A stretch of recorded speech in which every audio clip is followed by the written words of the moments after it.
Coffee on Twitch Monday, Wednesdays, and Fridays, 06:30 to 07 a.m. ish Eastern Daylight Time with me. I got Michael Bathurst. He broadcasts all over the place just like I do. Gentlemen, thank you for coming aboard. Excuse me. Season 2, Week 10. Any recaps from last week anybody wants to cover before we get started with this week? Go ahead. Some good football. It's every week. It's getting better and better each week as far as that goes. It does. I want to bring. Can I bring up one thing that's in that vein? Have you noticed all the young teams are getting stronger? Yes. Yeah. As the season goes on, all the old guys like us, not that anybody our age is playing, but the older staff, we'll call them that, pieces to the puzzle, they're falling off. Have you seen how many injuries there are? Falling off, and I've seen the injuries. Yes, that happens every season. All jokes aside. Not like this. No. They've never had 10 backup quarterbacks by this time. It's never happened. It's the first. You sure? Well, for that one team, right? It was just that one team. No. We're talking in the league right now. Go. That there are 10. Overall, okay. I see where you're coming from. Yeah. I see where you're coming from. Okay. And all these teams, they put all their eggs in one basket. And San Fran is known for this. Then gave away a quarterback because they didn't want to pay for him. Right. So it's pretty tricky out there right now. Like, quarterbacks are hard to get. A good backup is really hard to get. So Baker Mayfield before was considered a really good backup. Yes, he was. No, he was supposed to be a starter.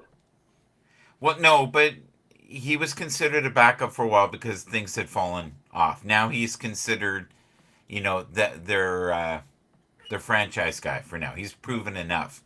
But how many quarterbacks this year have been really good, and it's come down to kicking, special teams, and guess what? Interceptions. The kicking, especially with the 3-point. That's a major factor, I think, so far on a lot of the games. And the backup quarterbacks. The last week's Thursday night game between the Bears and Carolina. That kid, fourth string quarterback. Before a couple weeks before he was playing in college, he's just a walk-in, just on the practice team, and he's playing. And the Bears won last Thursday there with his father. I mean, that's a great story. I know our good friend Ted Hicks called it the toilet bowl, but I mean, watching football, to me, that's greater than the game. Seeing somebody that, and I think you've mentioned it too. You enjoy, Michael, the underdog aspect. I love young players getting a try, giving them a start, and that is becoming now a league of people who are new to the league. Mm-hmm. And teams every year have to gel and be completely different than they were the year before. There's only ever a couple of key pieces. And I'm noticing right now, and nobody wants to talk about it, but last week you're looking at the Chiefs, and they don't look like the Chiefs when they play teams that are above 500. Miami is the same. If you play a team that's above 500. The only two teams, to me, that looked really solid last week were the Ravens. Mm-hmm. Right? Yeah. And Philly. Oh, Philly, yeah. And Philly, though, I felt that was the first time they had to put overdrive on to win. The rest of the time, it's kind of like they show up.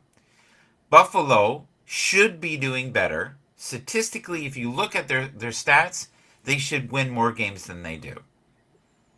There's got to be problems. Like, coaching.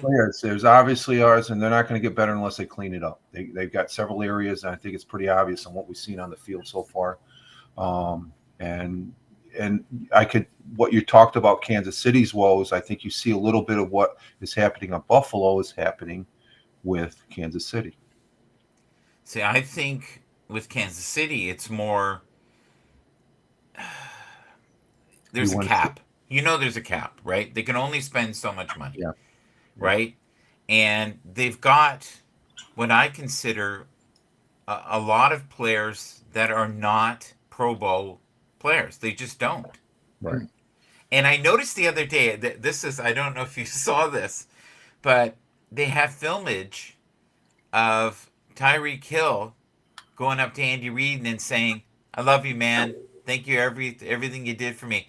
He's knocking on the door because he knows he's got a better chance to get a ring if he goes back. And there's even rumor that he's willing to take a pay cut to go back. Of course he is. Of course he is.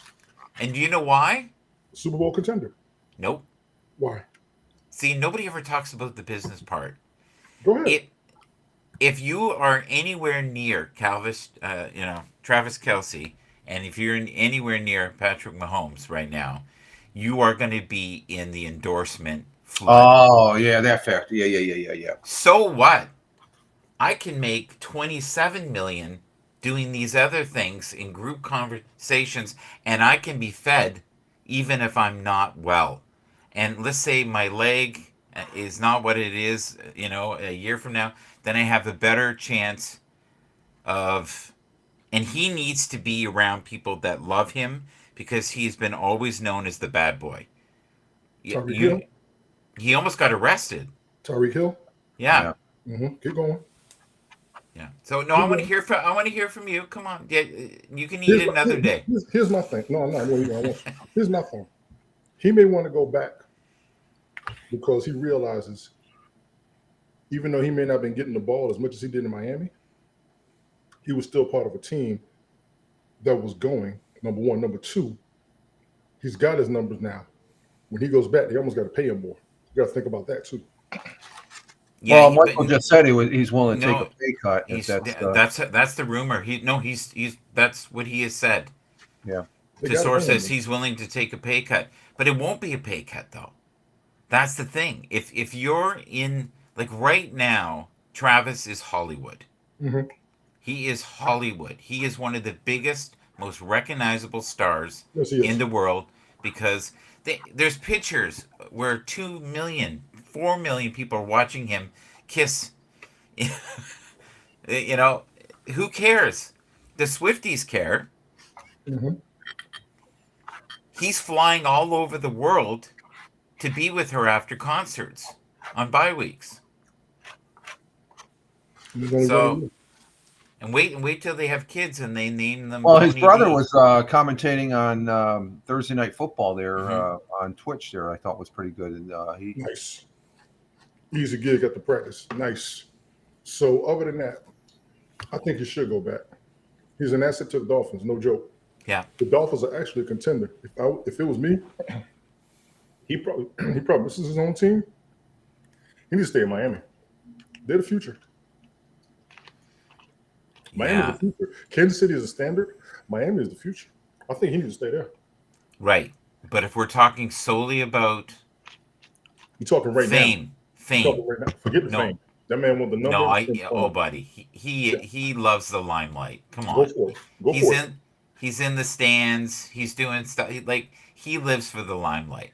Once you get enough money anyways, let's be real. How much money do you need? Yeah. Well, it depends on some of these guys is the way they live and stuff is like, come on, you can scale it down a little bit, man. Make it last. Well, we were talking about this the other day. I don't know what show it was, but imagine this. Let's say they paid you, Richard, $10 million a year. Mm-hmm. And you're in your head going, I'm going to get 10 million because you're young. And then Mr. Government gets it. And half of it's gone. And then there's 5%. Oh, wait. And of your profitable amount, your agent gets 10%. Yep. Mm-hmm. Yep. Yeah. And then, right. And they live, like you said, a lot of them live large. Yeah. They do live large. Larger than what they need to.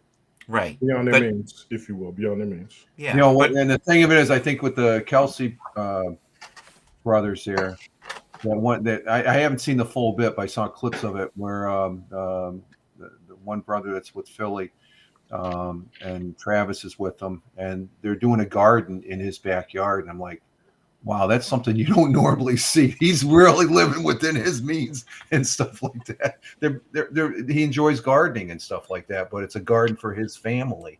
And it's well, he was voted. He was voted one of the sexiest men in the world. Was that Travis? No. Oh, the other one? Yes. Yeah. Okay. Probably with the beard. No, he was. And did you see what he said recently? No. No. He said, "I've been waiting. My wife tells me all the time." He said, Oh, yeah, he did say that on Thursday. Yes. "Yeah." He said, You're "My right, wife yeah, tells me all the time how sexy I am." yeah. And he said, I'm upset it took so long." And he I said, just want "Look, to know if anybody's lying. Exactly. yeah." He said, he said, guys with beards that are The full beard thing. figured, Yep. Yeah, the beard thing. Yeah. full Yeah. I figure remember that. plus size men now are being honored for their size. So it's like Tony D. This is his time to shine. Let me give you your time now so I can do my damn show. Ladies and gentlemen, Bathurst wants to cover this. I do find it to be an interesting aspect. I was going to wait till the end, but I'm going to give it to him. Go ahead, Mike. Run with this one. Well, I want to talk to you about this Mm-hmm. because almost every single prospect that we were like losing our minds over Mm-hmm. are not really doing that well. Go for it. Well, Anthony Richardson, who I was most excited about because I love the underdog, right? And he was the one that was supposed to be the most durable, and it is now out for the season, right? Mm-hmm. And then you've got Young, and who's won one game, right? Mm-hmm. And he was supposed to be the key to the city. He was supposed to be the flavor. And unfortunately, C.J. Stroud was considered to be not adequate enough and maybe not intelligent enough to play at that level Right. because he took some stupid test. And Yeah. now they're all that was about, Rich, What did was they draft him at? 2. He was number 2. Okay.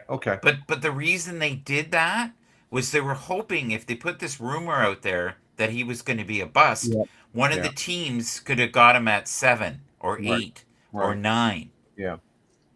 So they played him out pretty much. Well, but that's how dirty it is. Yes. Yeah. And they don't care that they're playing with the future of these young men's lives. No, Like, you don't. No, and this that kid's affects. this Go kid's ahead. going somewhere because I'm just looking at the stats for last. I didn't realize he had 5 freaking touchdowns last against the Bucks, and that's he's his overall percentage completion is 62%. So he's progressively going up. If he has another game like this, all he needs is another game like this, and he's probably got it sealed in the second half here. I would say. Well, and here's the other thing that's not right on both sides of the MVP is it's always a quarterback. It should be the most valuable player. To a franchise. Agreed. Right. Agreed. Right. And Well, they're the question saying, would bring up then, with that being said, is this guy, if they didn't have this guy, would Houston be where Houston is currently at, no. second in their division right now Yeah. behind the Jaguars? They're only 500, so would they be in that position? So Good for morning, the Tina. How you team- doing? Thank you for coming through. Good morning. Hey, Deb. good morning, Tina. But here's the thing that people don't realize. If you have a really good quarterback, young or not, let's say all of us are on the team, okay? Mhm. And Tony is a fullback, and I don't know, I'm something, and I'm the kicker. I'm the kicker. If we're doing well, and morale is well, Right. and we're selling jerseys, and we're getting some endorsements, I'm talking lower tier players. Sure. If we have a staple that is good, and the team can be excited because he could be around 10 years from now. Yes, he could. And he's playing already like he's been in the league for 3 to 5 years. Well, compared to the kid in Carolina, the game last week, he was. Bryce. Yeah, I just like this was the first string. They give him first year. I think Josh Allen, his first year wasn't all that great, but he was. I'm thinking this guy's a first string. He should be doing a little bit better than this. And there's the real Ted Hicks is in the chat. Hey, how you doing, buddy? Would like to join. You good, man? Come on in. Read my message too. So hang on, Mike. Hang on. When I changed my phone, Ted, I can't share the link like I was doing previously. So it's in the league chat. I was trying to forward it to you and it won't work. So if you can get it from over there, that's probably going to help. I don't know why I can't put it over there when I switch my phone. I'm going to go talk to the people today. Switching phones is a headache, ladies and gentlemen. Just remember I told y'all that. Go ahead, Mike. I'm sorry. You're not sorry, but that's okay. I apologize, Ted. This is how we roll, and I get it. And Ted comes first, and I understand. Just because Ted is the king, and that's the thing. And you have to know your place, even on a team. That's a great segue. Thank you for being here, Ted. And Wow. I hope to see you here soon. So, are you favoring this guy then, Mike? Or as far as Oh, I said it last week, and okay, yeah. People thought I was on crack. Well, So- the thing is, with those stats, there's no who's next close. I can't even think of who the next closest person would be. But here's the thing that bothers me is Yeah. it'll probably be a quarterback, Oh, and yet who I think is aligned, maybe is Zay Flowers, depending on how well he does. mm-hmm. The truth is, Bryce Young on a better team Okay, yep, yeah. would do well. So Yeah. let's say Bryce Young, because of his size, he ended up with I don't know, Minnesota, right? Right. Let's say he ended up with Minnesota, and where Dobbs is now, who's setting the league on fire in one game. Yeah. But we don't give anybody a chance. It's like Will Levis could win. That's a good point as far as the team that they're on, because the Panthers their percentage is 111 compared to 500 for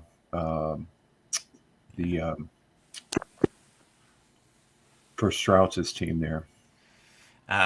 Jordan Addison was supposed to also set the league on fire. He's been good. Yeah. He's Yeah. been good. Yeah.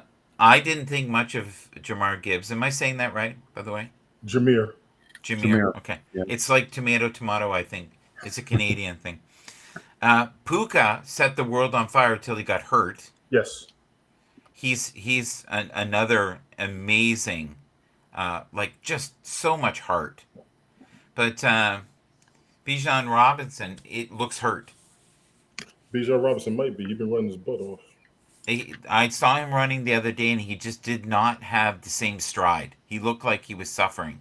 He might be exhausted or overworked as a running back. He's been the cornerstone of their offense.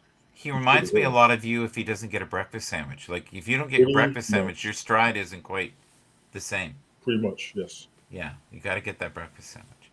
Pretty much. What did you have for breakfast this morning, Fireman Rich?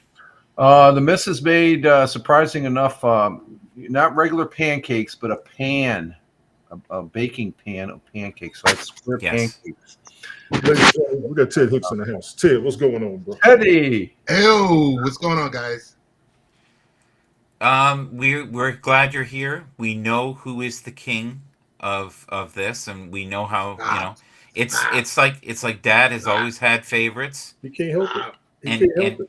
And Tony D is Dad, and we get it, and I understand. Stop it. And it's all right. It's all right. He can't help it. And I'm okay. I'm okay being in the shadows. I'll get my time. You were talking about Puka Nakua. I was. It almost sounds like a name from Disney. It does. Doesn't it? Yeah. It does. He's a wonderful kid. Too Wonderful. bad he got hurt. Well, they all get hurt. Yeah. Ted, any aspects from last week you want to cover? No, not necessarily. I was let down by of course the Monday night game. Mm-hmm. Let it go.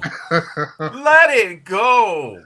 I knew what was going to happen, and I was talking trash to a few LA Charger fans. Did you bet money? No. Is that why you're bitter? What's going on here? No, it's just Okay. we just lost in another big moment on a national window, and we lost. Okay. Can we be serious for a moment? If you look in the game, Ted, there wasn't that many turnovers or takeaways, which is, if you look at all the Jets' wins, all their wins, if they don't have any takeaways, they're not going to be scoring any points. Rich, can I share this with you? I turned off the game at halftime and went to Oh, bed. you did? Oh, my God. I'm just wondering how many Jet fans walked out of the stadium. Oh, my goodness. Ted, I want to ask you a question. Yes, Okay? sir. All right. I don't think, and this is going to feel blasphemous, I don't think the record would have been that much better with Aaron. I'm sorry. They would have had. Hear me out. I think they would have had 2 more wins. I tend to Yes. agree with you. I think I agree think with you. and I said at the beginning of the It- season, all he has to do is get 3 more games than what they got last season, and they'll be good. That's Yeah. all he has to do. Now, does he have the ability to be on fire in a playoff game? Yes. Yeah. Is he wired for that? Yes. Yes. Here's what bothers me the most, and people don't want to talk about it. It Nope. is a business. Mhm. It is. And those who have the most light on them make the most money from the endorsements. And the Agreed. money that you make, I can't even start to explain to you, Rich, how much money they make.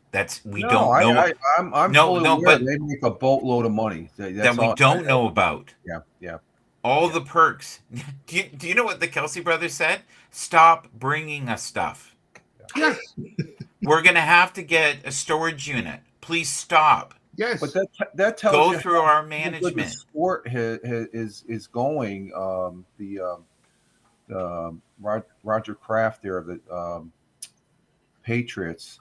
Mhm. They were asking him the question before the start of the game over in Berlin. What do you see? And they want to, as a business, he was talking to as a business, is to expand out into other avenues, because the bottom line is it's good for the NFL football as a whole. Mhm. So I think anything they can do, even when they get into, the one thing I like, they got the money and stuff like that. They're throwing money at a lot of charities.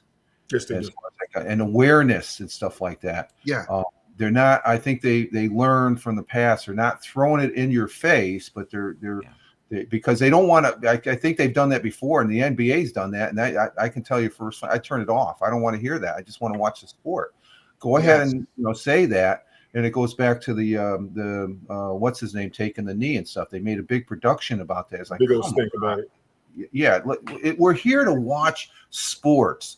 We want to park it at it's just like if I go in when I was working, everybody had multiple opinions and stuff. Park it at the door, because you focus on what you're there for, and as a business, that's how they're going to survive and become. I think I'm enjoying football so much this year compared to last year. Baseball, after the that's supposed to be the American pastime. I'm like, after the All-Star game, it's like, this is over with. Why am I wasting my time watching this? And I felt that way the last couple seasons.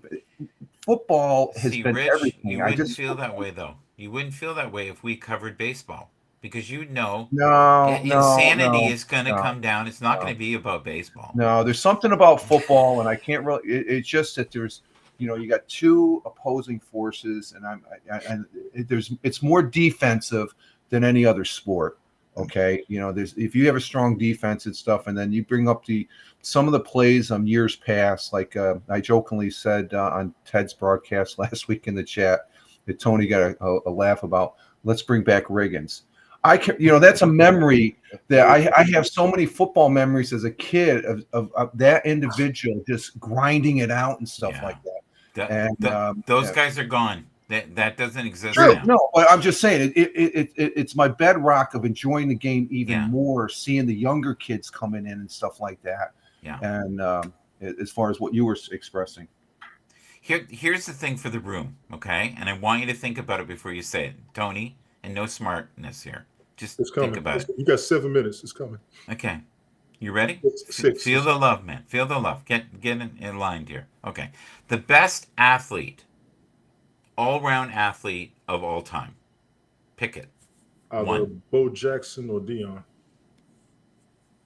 Go, Fireman Rich. I'm just going to say, I'm going to be in that camp that you can't pick just one what in football? No. Overall best athlete. It's someone who could play multiple sports. Who was the greatest athlete of all time? I can't answer that. It's too wide range and stuff like that. You can't. It's like, well, who's the best basketball? Jordan's, and it's like, who's the best football player? Brady. No, they're one of the greats, because there's greats that are right there. You can't count out the guys that are just like maybe a notch below and stuff. Is there an all-time great? I don't think you can. I don't think there's an answer to that for me. I think it's a simple answer. I want to hear if Ted knows it. Go, Ted. It's tough. It's tough because when you point it towards one individual athlete, but these are individual athletes playing team sports versus if I'm a tennis player or I'm a golf player, then that's an individual athlete. But if you're going to say, hey, individual player playing team sports, then Tony mentioned Bo Jackson, even short run, and or Deion Sanders as multiple sports. But there's so many other individual players that have dominated their game. Yeah. Well, I think Tony was close. So Deion Sanders was asked the same question.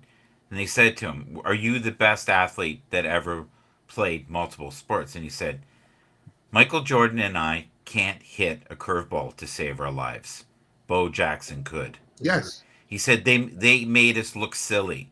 Bo Jackson could have been one of the best baseball players forever, but he decided to play football. He said, "I did not have the acceleration or like he carried that massive body and still had wonderful speed." Yes, he did.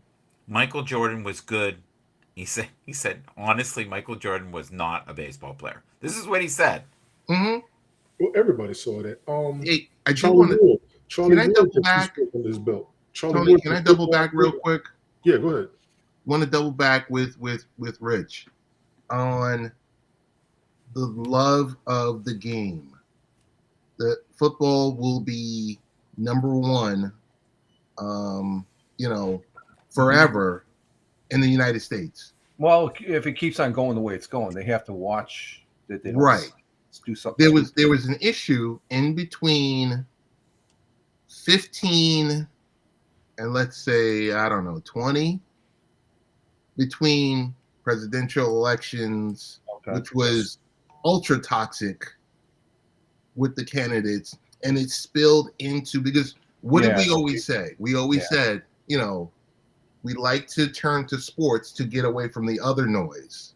Yeah. But it was when the other noise spilled into our sports, and we were like, what the hell is this? Yeah.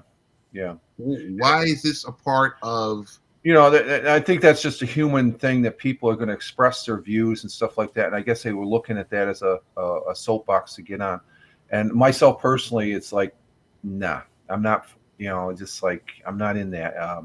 My children's third grade teacher, she's a diehard Bruce Springsteen. I love Bruce Springsteen, but then during that same time period, he would get up on his, so he has every right to say whatever he says. But I just paid $150 for this ticket to listen to your music. Put your views in like a newspaper or something. You don't need to be preaching, and a lot of artists, I think they feel they have that.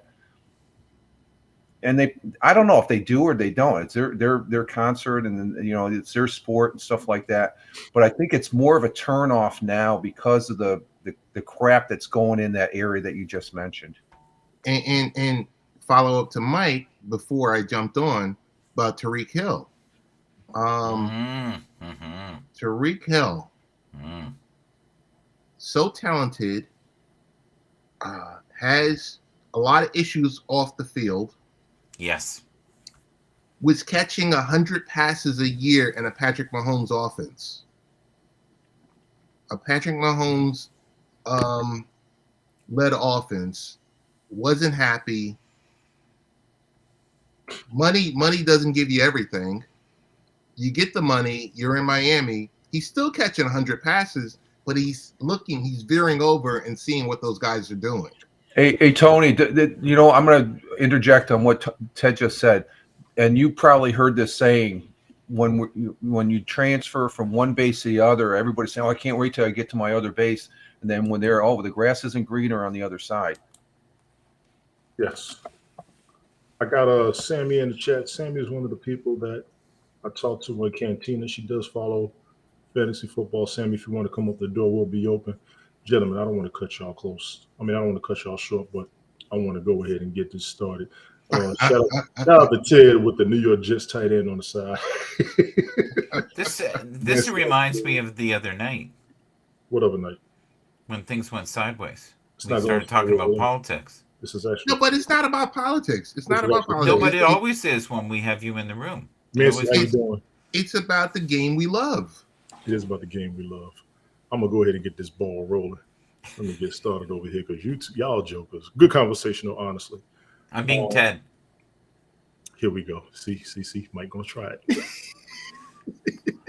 7, 9, 12. 7, 9, 12. Oh, he's upset. 7, 9, 12. I was actually waiting for Tim to pop up, and Tim's actually, he said he's gonna try to get here if he can. So I'll go ahead and try to get the ball rolling for the most part. Okay, we'll be quiet. Sorry, buddy. I'm just want to get to the focus, and then we can fill Ted, it up. you behave. Okay. Let's see what we got here. We're gonna start with the quarterbacks. Start them and sit them quarterbacks for Week 10. Fantasy Football League, NFL.com. Ladies and gentlemen, they are recommending to start Dak Prescott over the Giants. I got no debate over this. No, it's the Giants. That's all you got to say. It's the Giants. Wait. I know you don't want to hold up, Tony. I'm sorry to slow it down. This is going to be like a 3-hour. I'm actually taking broadcast. this because every time I go into y'all's broadcast, I do this. I'm going to take this for a couple of weeks. I'm really going to take this for a couple of weeks. You know, And listen, when he's done, I want to talk not over Ted, but after Ted.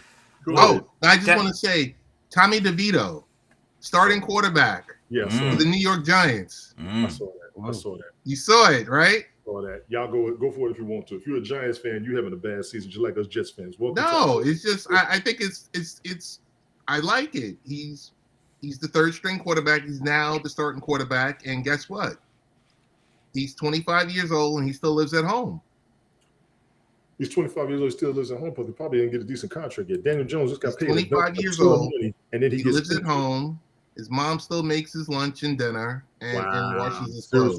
Wow. Really, Ted? Really? It dropped today. They were talking about it today. Are you serious? Yes. Ted, what has this got to do with Dak Prescott? I'm just curious. That they're facing the Giants today. Exactly. Bathurst, go ahead, man. Go ahead. That's it. Go ahead, Mike. Okay, I'll give you that. So Dak right now is paid all of his teammates to say that he should be MVP because they must be watching another show, another game, another league. There's people announcing that Dak Prescott should be MVP of the year. I'm like, get out of here. You guys are delusional. His numbers may reflect it, but the games won't. His numbers. He's playing actually good. They are actually giving him rave reviews for his playing. It's just that the record isn't showing it based on the reviews and the confidence people have behind him. They agree with him as a quarterback. They just want him to get a damn Super Bowl. That's all it is. If the Cowboys win the Super Bowl, nobody's impressed. When he runs, he looks like he's carrying a wheelbarrow. Okay. He doesn't look like a fluid runner. Like you look at Dobbs. Dobbs looks like he could get in the end zone anytime. Yes. So I don't have that. We have that same thing with Lamar. Lamar's dangerous. And because he's dangerous, we're talking Lamar Jackson, sorry. Because he's exciting football. Sammy, I sent you a link if you're able to come up. If not, I understand, but the door is open. Thank you for being here. I'm starting Dak if I had him on my roster, no question. Jared Goff for the Lions against the Chargers, you have to. And I'm going to tell you why. Mike asked me this a couple of days ago. We got a question in the chat. Would you start Kyler today? Oh, yeah. I started Kyler. I picked up Kyler. He's on the scrap heap, and I'm starting him today. Rich, who does Arizona have today? The Atlanta Falcons. Yeah, Falcons. And I think so. I talked about this earlier this week with Mike. I think we talked about this already. I don't blame anybody for starting him. You would have to. You have to. He is one of the most electrifying players to ever play. Gotcha. When he's good, like he is like a bullet. And Tua is on bye week. Yeah. Elliot, I appreciate you coming through. Go ahead and start Kyle. I got no problem with that. Jared Goff against the Chargers. I think this is going to be the most exciting game today. This is two high-powered offenses. Two, I'll say, pretty decent defenses, in my opinion. This is going to be a good game, if you ask me. Both teams can get at least 25, 30 points apiece. It's a matter easily, yeah. Who's going to stop who is the question. Would I start Kyler Murray over Stroud? Hell no. No, I'm gonna shut the three of them up right now. There ain't no way in the hell I would start anybody over Stroud right now, based on the record he's been going on for the past few games. No, you start Stroud and you put Murray in the backup. I'll be wrong. You can come scream at me next week. You can cuss me out all in the chat next week. If Kyler Murray puts up better numbers than Stroud, unless Stroud has an injury, You start Stroud. Period. End of story. I thank you for coming through. Who we got here? Melanie, how you doing? Where were we? Yeah, the Lions and the Chargers. Yeah, you got to start Jared Goff. You have to. You have to. You're not bringing something up here though that's really important. What you got? Los Angeles is so banged up. Go for it. Go. All their receivers right now are screwed up. They're a mess. Okay. And the one thing I love about the Chargers is they have really tall players. Mm-hmm. All you got to do is throw it high enough that they can catch it. Those weapons that they have, guess what, are injured. So what about the Lions? How's their roster looking? The Lions are beat up as well, more defensively than they are offensively. But the truth is, we never know. Once you get into mid-season, everybody's hurting. Absolutely, without question. You know, fact, what the Raiders did, Antonio Pierce for the Raiders, I think he's the coach now. Apparently, there was a story where he had all of the practice squad on the sideline. He said they got a uniform, they're going to be there. To me, that means everybody who's out there playing, your ass is on the line. Somebody's here to replace you. Fuck up if you want to. When you yeah, got but here's the thing, though, Tony. The players now are so good. Even the backups are so good. The level of play now is unbelievable. They are there to play. Nobody wants to put a uniform on and not be on the field. The other thing is, too, you have owners that are paying all this money, and even when players are not playing well, they want them on the field because they have to justify the money they spent. Absolutely. Smoke, what's good? I'm starting Jared Goff. I don't know about anybody else, but I'm starting Jared Goff. CJ Stroud over the Bengals, absolutely. You have to start him. Who do we have here? The brand new member of the broadcast, Tim. Thank you, Tim. How you doing, sir? Timmy. Feel the love. Let's see. What's going on, Tim? What's going on, Tim? Can you hear us? He's working his system out. Okay. Some people would say if you couldn't hear us, it might be a blessing. He's all right. Okay. Tim, when you get a chance to say something, let us know you can hear us, one of the two, if not both. We see you. We can hear you, I think. Say hello. Let's see, 1 second. I am not hearing. Okay. We hear you. We hear you. Do you want to drop down and come back up? Maybe that. There we go. There we go. Okay. There you go. Yep, I hear you. You good? How you doing, bro? Fantastic. Good morning, gentlemen. How are you? Nice to meet you. We just started off after a little 30-minute segment of conversation. We're doing the quarterbacks right now. Yeah, Tim, this is Ted. Ted, this is Tim. You guys haven't met? They haven't met. And before he runs all over us, Tim is his favorite, and then maybe Ted. Oh, wait, no, I got that wrong. He loves Ted. And now who's running over who was my question. Who's running over who? Who's zooming who? Okay. I don't think anybody has any debate with starting CJ Stroud to get last week, all I kept doing was saying Tim and Ted and Ted and Tim, and then you finally went, I'm Tim. Mike. I gave you your 30 minutes earlier. You wait your turn. Tim, give us a minute. We're going to run through the quarterbacks. CJ Stroud over the Bengals. Matter of fact, let me go ahead and get it to Tim since he just got here. Do you have any debate against this? Recommended CJ Stroud against the Bengals this week in fantasy football? None at all. I would put him in. Absolutely. Anybody have any debate on this? Oh, I think you have two of the best quarterbacks in this game. It's going to be fun. I think this might be another exciting game just as well. There isn't any question. Tony, is this a 1 o'clock game or is this a late window? I do not know. Okay. Stand by. I'll check. I think it's a 1 o'clock. Go ahead, check it. Brock Purdy of the 49ers against the Jaguars. I know the 49ers do have injuries. Yeah, it is a 1 o'clock game on CBS. Okay. Gotcha. I will start Brock Purdy against the Jaguars. Mike, what you think? Brock Purdy is a mess. I'm sorry. Okay. Go for it. His confidence is shaken. But here's the thing. They really don't have anybody of quality to back him up. And this is putting all your eggs in one basket. He could also be injured. We don't know. But when he is on and he has all the weapons, he's phenomenal. Right. But everyone has been saying for a very long time he's a middle tier quarterback. So what made him a top tier quarterback in your eyes would be my question. I think he has great coaching around him. I think if you had Bryce Young on this team, he would suddenly be great. I like that. I like how you did that. You don't like anything I do. I like how you did that. And you're pointing at me. Did you see Yes, that? He's I pointing like at how me. you did that. That was pretty slick. I like that. That's almost kind of I got a question for Mike. Mike, did John Lynch jump the gun in Trey Lance? No. I say yes. I say yes. No, not at all. Because What's he's your not take- a proven. what's your take, He's not a Rich? proven commodity, and he's too much money. I say They're paying Brock nothing. so. Trey Lance is going to cost them too much because they drafted him in the first round. Is what you're saying?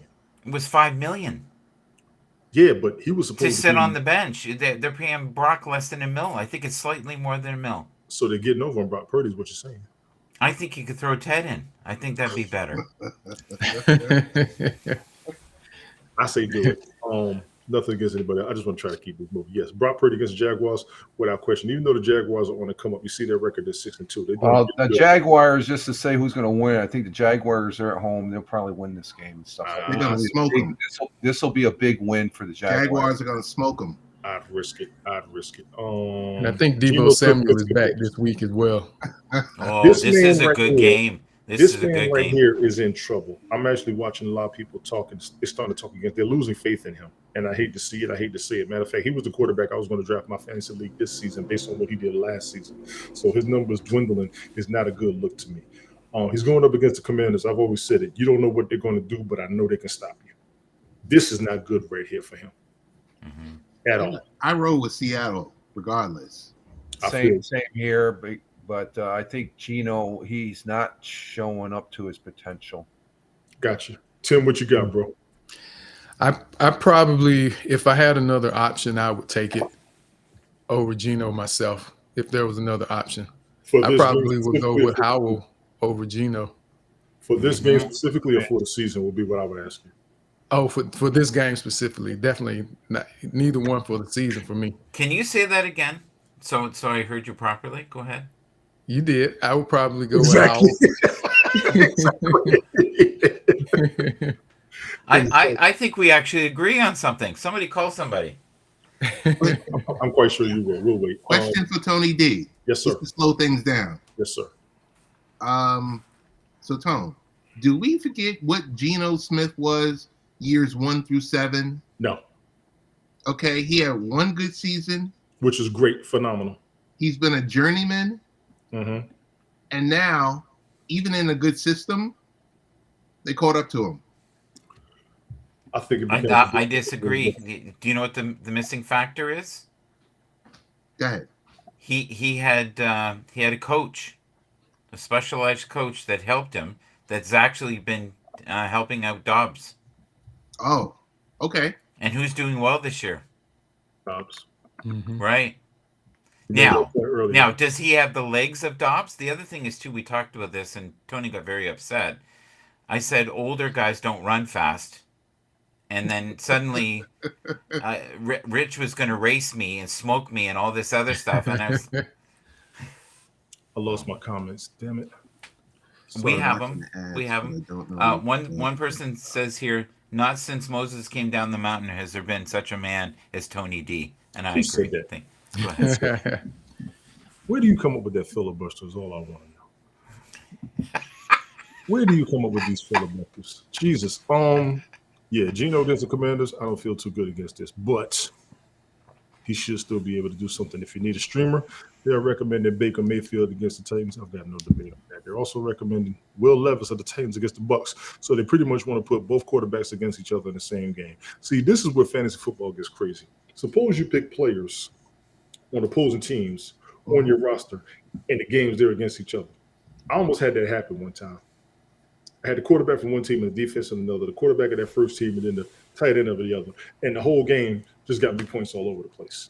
This is where fantasy football gets fun. People don't understand. When you play fantasy football, you almost have to watch every damn game. This is the best thing for the NFL. I've heard people more than once over the past 10 years say they don't understand fantasy football for the life of themselves. I will tell you what it is. You will have a favorite team. Then you will like another team. Then you will like how a team plays. Then you will like players. And then your player will get traded to another team. And then you got to watch a whole other division and then a whole other conference. And then when the Super Bowl comes, you still don't know what the hell to do with yourself. This is why football is never ending. Yeah. It has happened. If you don't know, they've been doing this for 20 years. I know because people tried to get me to play fantasy football since the early 2000s. I just started 2009. This is what's going on. You're watching everybody and everything, and then you got to watch all the teams. It does happen. I know we had a commercial on Twitch.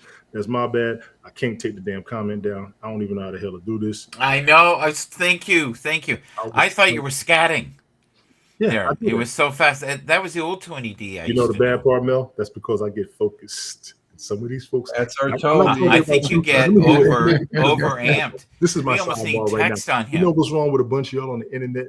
Y'all just want to say what y'all want to say. Y'all don't listen to shit. It's like when you go to school and you got to pass test. When you took the SAT, you was rushing. Stop playing with me. Hey, you know what, Tony? What you just said about fantasy, it completely changed my football experience. Yes, sir. As far as the NFL goes, you know, I find myself wanting to see the Jets or certain teams that I may have never wanted to watch play. And you want to see where your points are coming from. Are they showing up in those games? And it has changed the whole dynamics of watching football. It's like when you learn how to do video editing, you never watch television the same because you're noticing when they didn't white balance the camera. You notice the edits and the jump cuts that were in a bad place. On the fight scenes, Tim. I took Exactly. television communication and production at vocational school and high school. I couldn't watch the same movie for nothing. I was like, I see what you did there. I see what you did. And I totally agree with you, Tim. I worked at a place where they were filming, and I saw all the work that was involved in it, the hurry up and the wait, and I saw, the countless hours they did it, and I also now find myself looking at the background, right, and the lighting. So in some ways, it's destroyed the movie experience.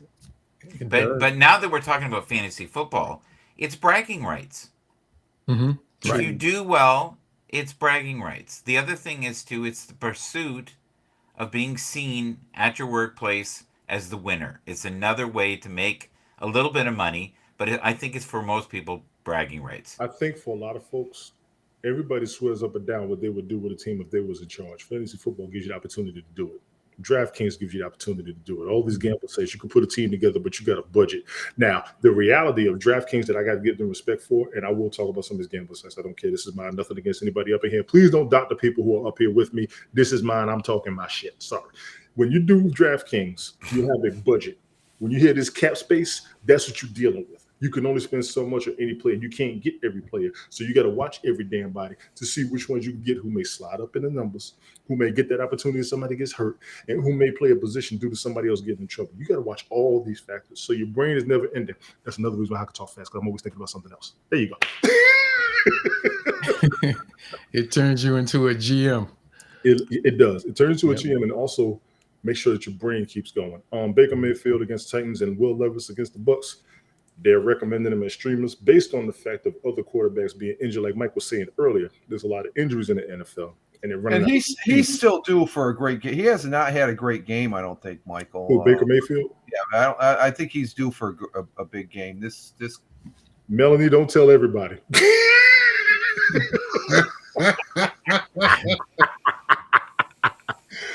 I agree with you, Rich. I agree with you. If you don't have any other quarterbacks, I do see you getting both of them. Matter of fact, I want to give a shout out to touring the AFC South. My man Mike Patton, he was talking about Will Levis before the season started. Ted, you remember that?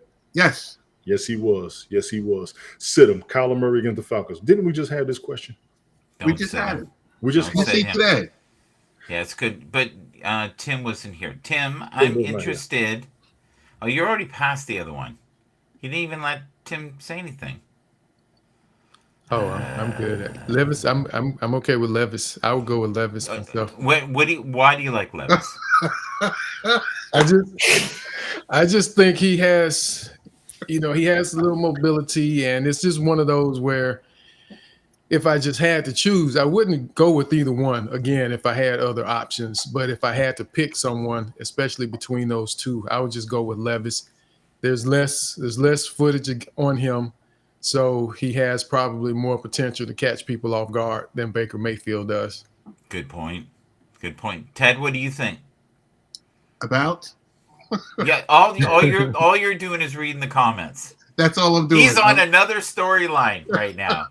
He's left the building. He's like Elvis. Wait, are we talking about Kyler Murray? Ted, where are we? Yes. Do you know what Ted? Do you know what day it is? But wait, in the last segment in the B block. Hi, Alan. We hold see on. you. Thank you for Alan, being how here. you doing? Hey, Spunky. You have to explain the Pookums.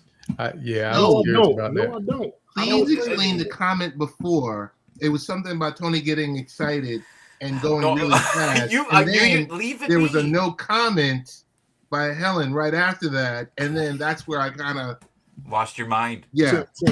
Tim, excuse me for a second. See, as of right now, Ted and Bathurst are the same. I'm not stirring anything.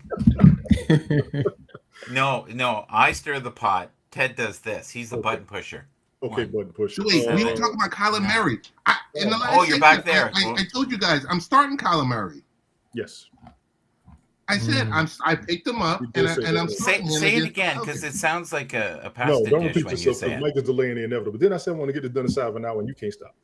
No, this is definitely not. No, this is not. 2 hours. It's screwed. It's screwed off the rip. I know. Sam Howell against the Seahawks. I don't know about this. I wouldn't start him either.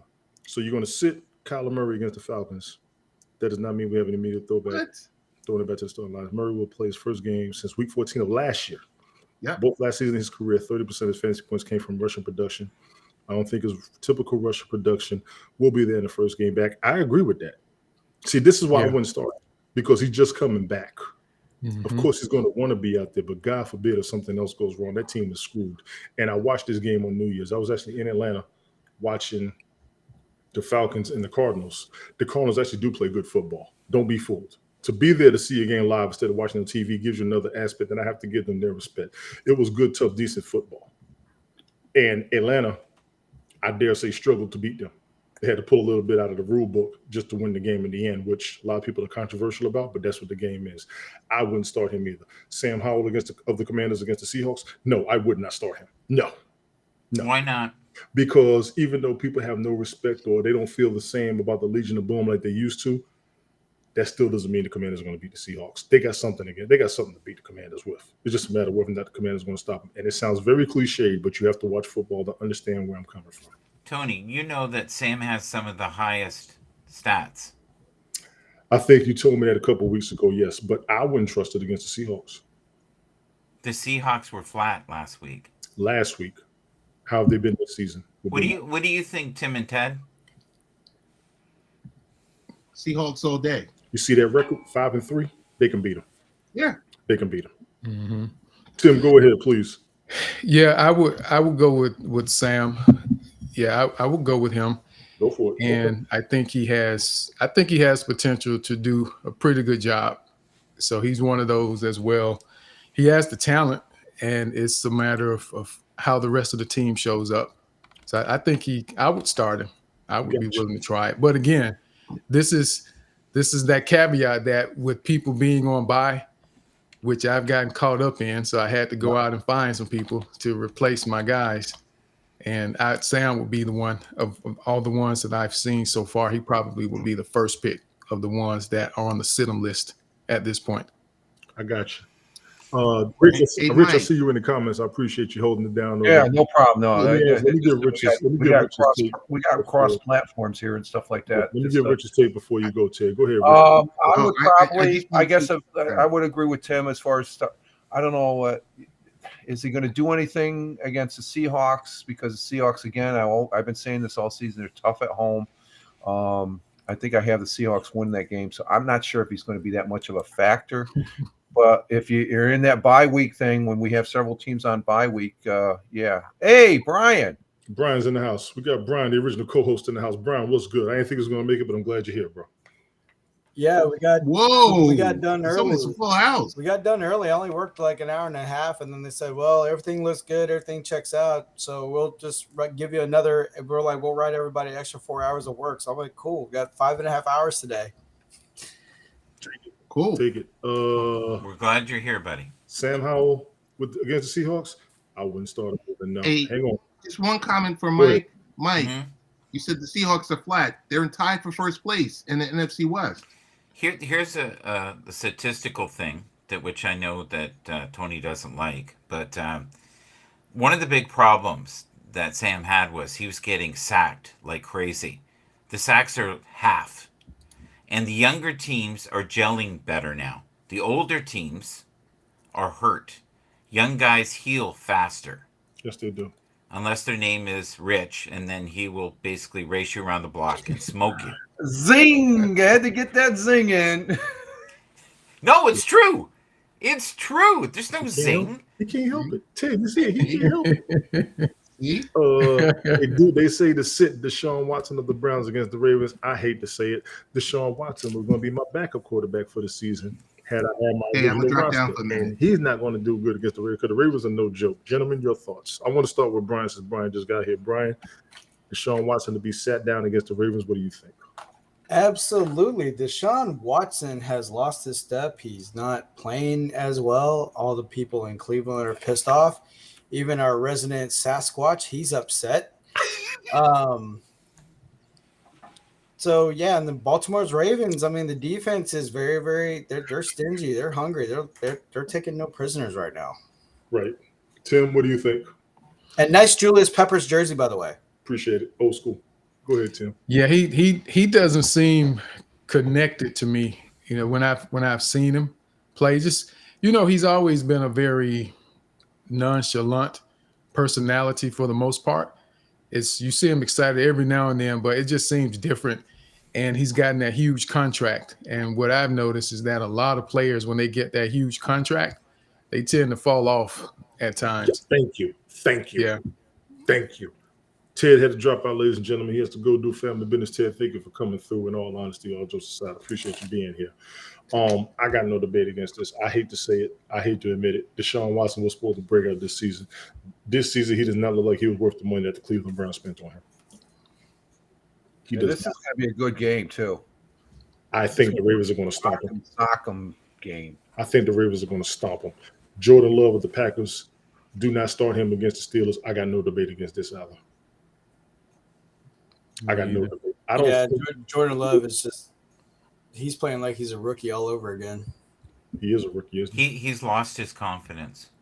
How would you say that is so? In so many ways. They had such high hopes for him. Yes, they had did. him propped up. And I love what Tim has said earlier. The longer you're in, the greater time they have to look at your tape and look at your weaknesses and your patterns. And they've had enough time now to understand his Achilles heel, and they know how to get him. Yeah, he becomes predictable. That happens to a lot of players. I agree 100%. Right. Rich, what do you think? Jordan Love, I don't think he's going to do anything against Pittsburgh. He just he's going downhill. He's below middle of the road. Packers, I don't know. They're I wouldn't start him. If I had somebody better, I wouldn't use him. But then again, you go back to the bye weeks and stuff like that. If this is the best you can come up with and stuff like that, with everybody scrambling for players and stuff like that in the fantasy football and stuff, the fantasy football side,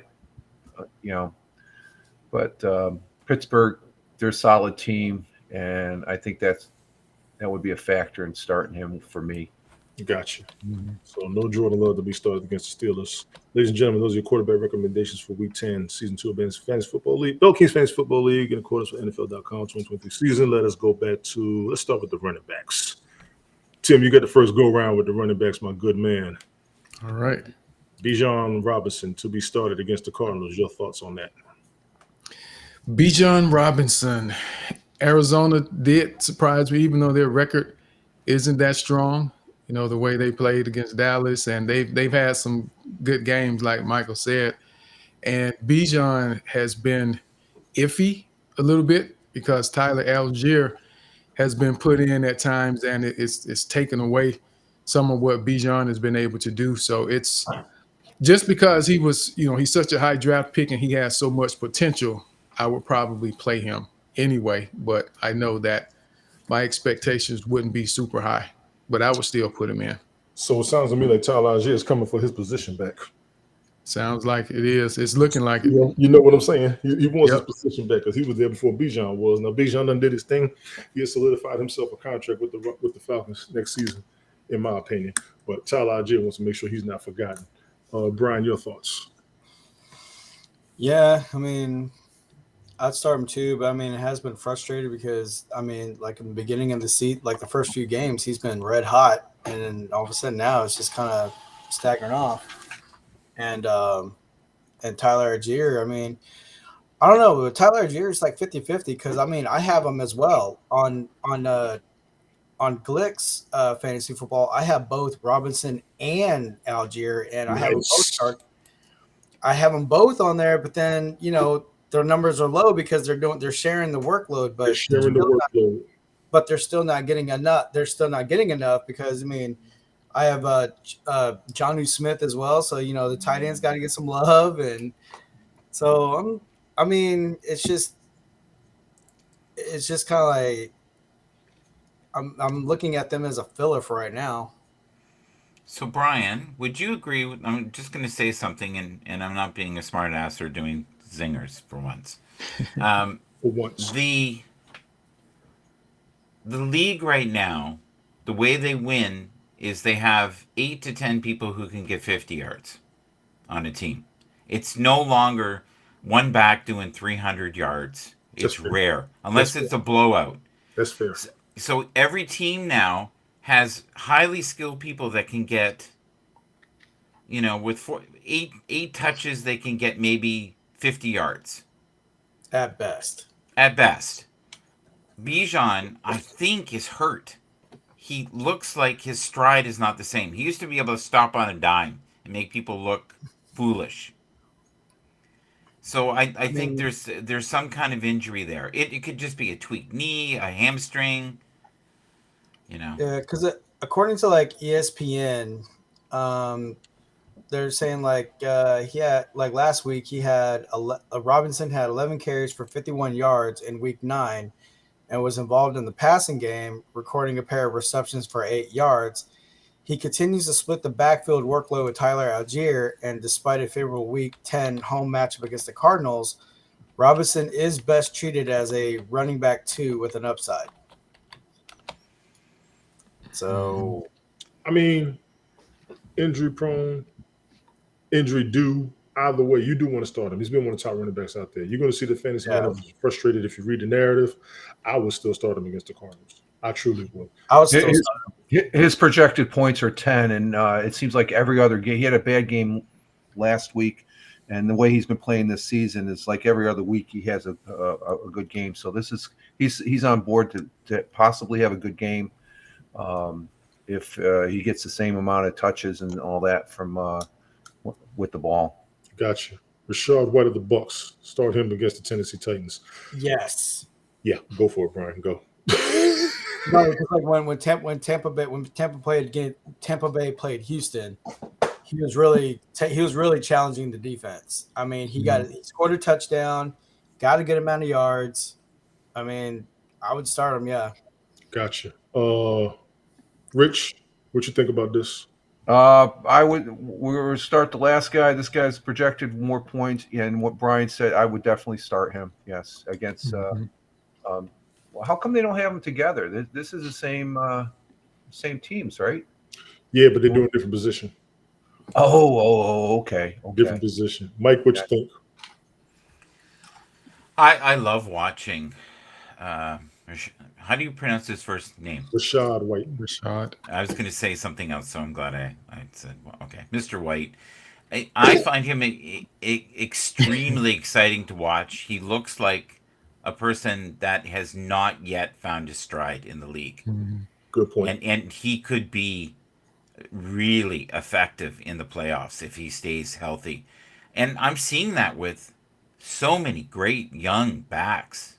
So as long as they say, because you don't know nowadays, if all they need is a seam and they're gone. Yes. They're gone. Breece Hall did that a few games ago. He found a hole in that damn defense and he was gone. All they need is a seam and they're gone. I hear a beautiful voice in the background that sounds very similar to mine. You're bugging. Gentlemen, I've got no debate against Straight gratitude.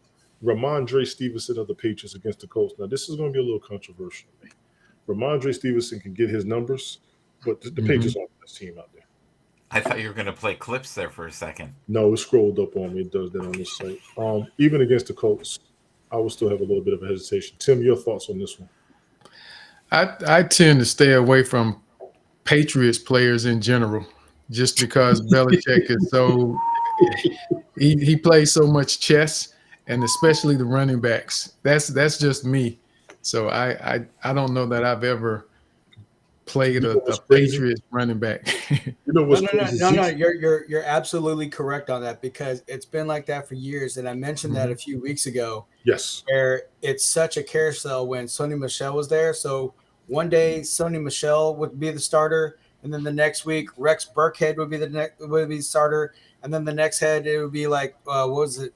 His last name was White, but I know what you're talking about. Right. Yeah, but every week, and then it would be, and then this would be the most upsetting thing, where Sony Michel would start and he'd only play like the first half, and then Rex Burkhead would be the starter and finish the third and fourth quarter.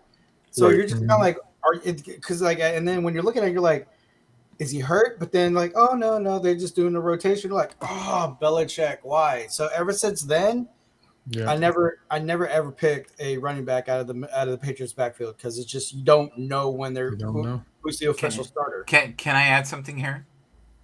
Yeah. Is that okay? He showed greatness last week. Oh yeah, he's a good running back. Don't get me wrong. Let me apologize. Let me apologize for cutting you off. What they just said is where the problem is. Bill Belichick has players. He don't care about your numbers. He cares about winning the game. We care about the numbers. He's not winning though. No, he's not winning the ball amongst everybody. Yeah. Current score of the game that's going on right now is 7-6 with in the fourth quarter, 8 minutes left. Got you. Go ahead, Mike. But here's the thing: it's becoming a really defensive league. Yeah, it is. Right, like there's so many defensive teams, but I find a lot of teams are exhausted by the fourth, and suddenly you get 3 or 4 touchdowns in the last 10 minutes. You'd almost swear at times that it was orchestrated like a play. You might want to think about that a little bit more. I'm not even being funny. You might want to think. I know. And just add Tim knew what I did there. Just to let you guys know, our guy here, he has 16 carries, 76 yards, averaging 4.8 yards per carry. So he's got a total of 76 yards, whatever that equates to fantasy.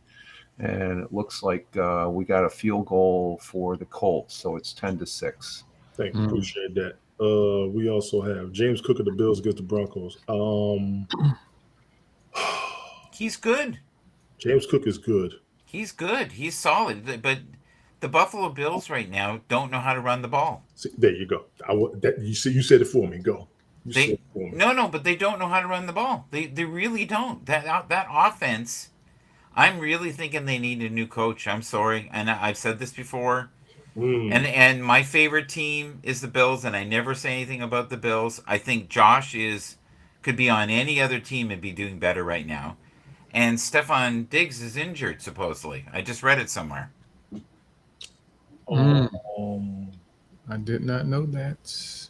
I think I did hear that before. Yeah. So I would start him against the Broncos regardless. I would, but there's something bothering me. But the locker room is more important than you think. Of course, they've been emphasizing that for decades on sports talk. They've been emphasizing the locker room more than anything. Like before we do a show here, we all get therapy because we know it's going to be a battle. I have to meditate before I bring you on the broadcast. That's right. For the record, if you need a deeper option, Khalil Herbert of the Bears versus Carolina. Khalil Herbert was brought up to me as a sleeper pick a couple seasons ago. I'll be keeping my eyes on him as far as a player. He'll get numbers once in a blue moon. I have to say it like that on purpose. If you're out the backs, grab him. And then because I have Deontay Foreman. However, I did keep my eye on Khalil, but they're saying like he might be coming back, or he might start, or he might not. He did participate in the practices, but he only do like maybe about 3/4 of the practice. So I still have Deontay Foreman, but Deontay Foreman only had that one awesome game where he did 3 touchdowns. And then after that, it was just kind of just plateaued. And then also, too, you have a rookie quarterback who's still trying to figure it out. Right. As you saw Thursday night. Let me be honest with everybody out here. They say if you need a deeper option, I have to 100% agree with this. If you run out of running back options, grab him. He's good to sit on the bench. He's all right if you pick him up off the waiver wire. He just doesn't get any numbers. Honestly, he does not get any numbers. Running backs to sit. Gus Edwards against the Browns.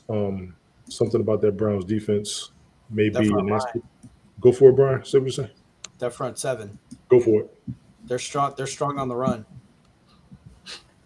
There it is. Tim, what you think? I mean, you got Myles Garrett, like just hungry, and you got the other guys out there. You got, I think Sweat is on that team now. Oh, yeah, yes, I believe so. Mm-hmm. I mean, like that defense is really beefed up. So that front 7, that it's hard to run the ball. There you go. Tim, your thoughts.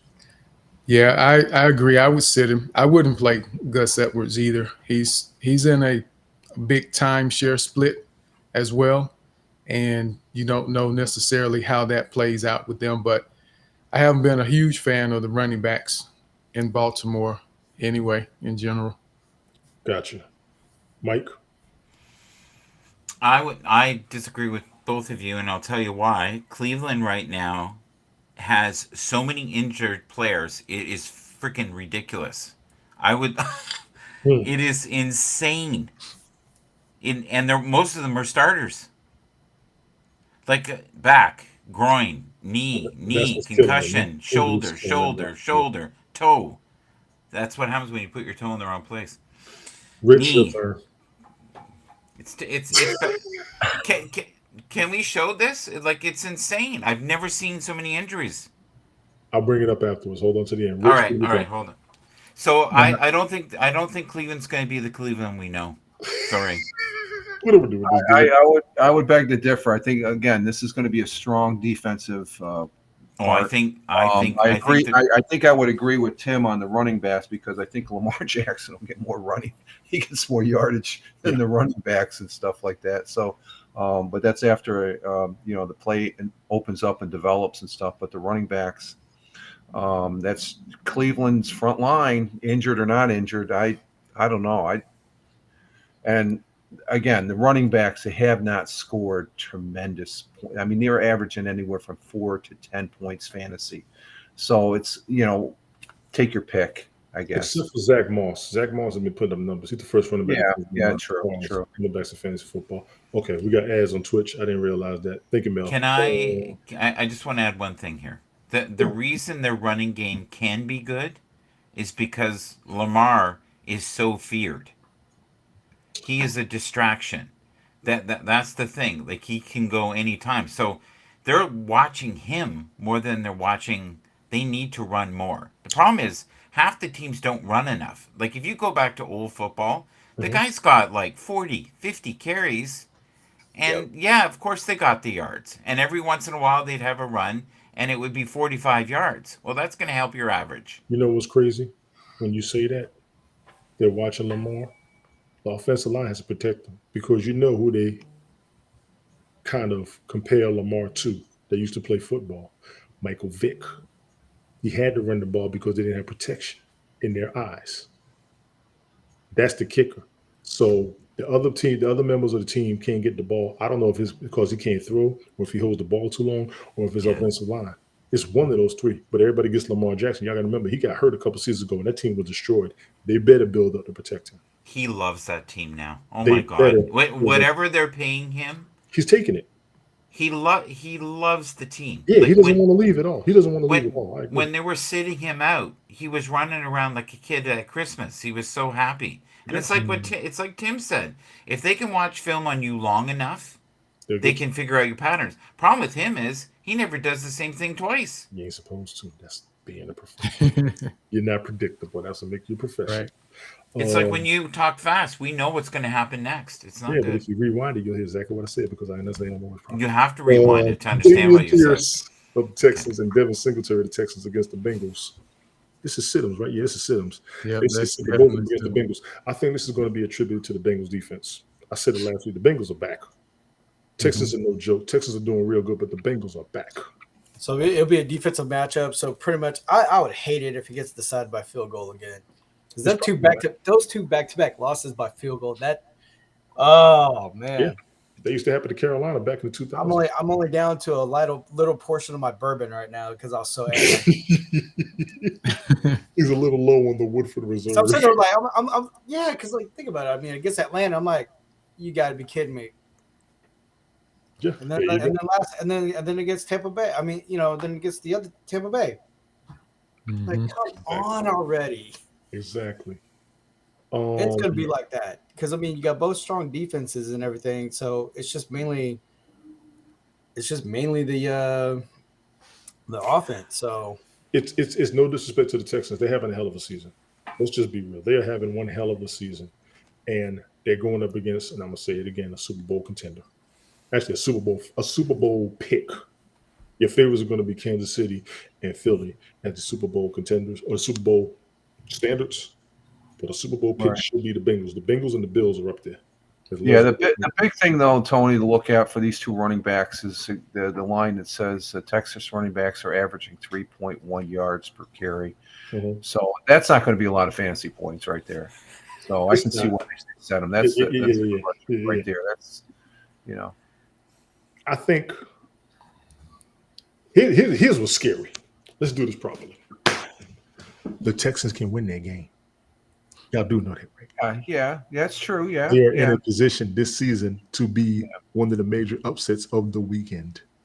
But this isn't Cincinnati, and I think Cincinnati is gonna Burrows. He's cranking, man. He's just I don't think. Hey, Rich, you know what? No disrespect. So is CJ Stroud. I know, but this is a whole. You got to factor in the home field. Okay, Cincinnati is one of those things. I give it it, and I want to factor in both teams feeling good. They stumbled at the beginning, and they're coming into it just like they did. They're doing a repeat of last year where they were But mind you, CJ Stroud threw 470 yards and 5 touchdowns against who? Tampa Bay. Who's exactly? Is he going to do it against Cincinnati? Yeah. Is he going to do it against Cincinnati? Who knows? I mean, I think that last week was sort of like when the Broncos beat the Chiefs as a one, or the Miami. Yeah, Broncos beat. It's a one-off. Miami got set. It's a one-off. Yeah, exactly. Let me do this. I want to hear what Tim says here. Tim. I'm gonna get Tim. Give me this. Here's the kicker. Do you remember what happened in the Super Bowl when they was up against the Rams? The Rams had to win off of the short pass.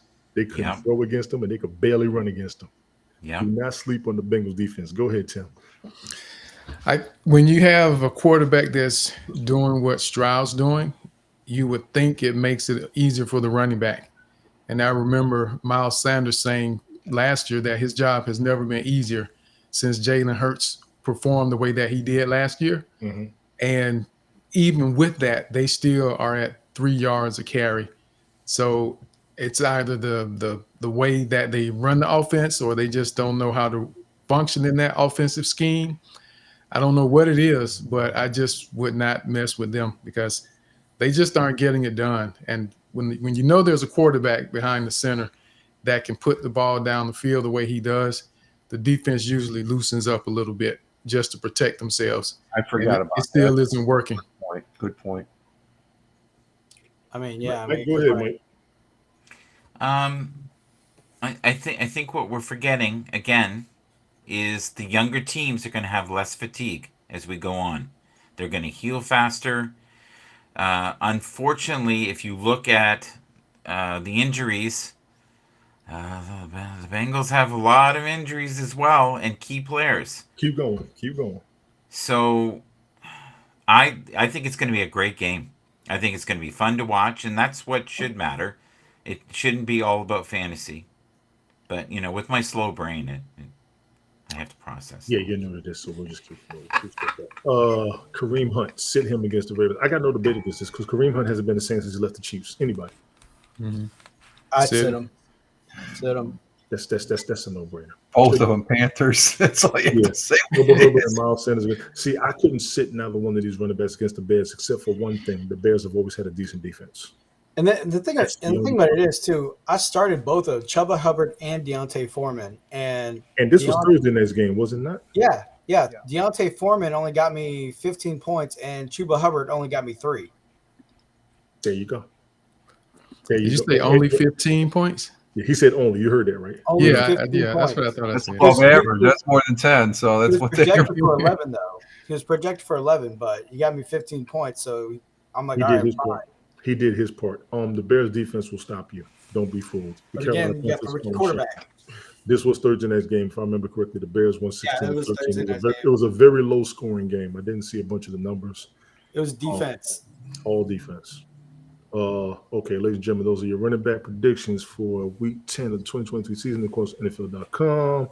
And Tina DeFeroza says the 2 games I'm watching today are she picks the 49ers and the Cowboys. That's going to be a tough one. Gotcha. Who's got that, you think? If the 49ers have the injuries that they have, I'm going to take Dallas. You like Dallas, don't you? Yeah, I like Dallas. You like this story. You like this story. If the 49ers have injuries, I'm going to take Dallas, yes.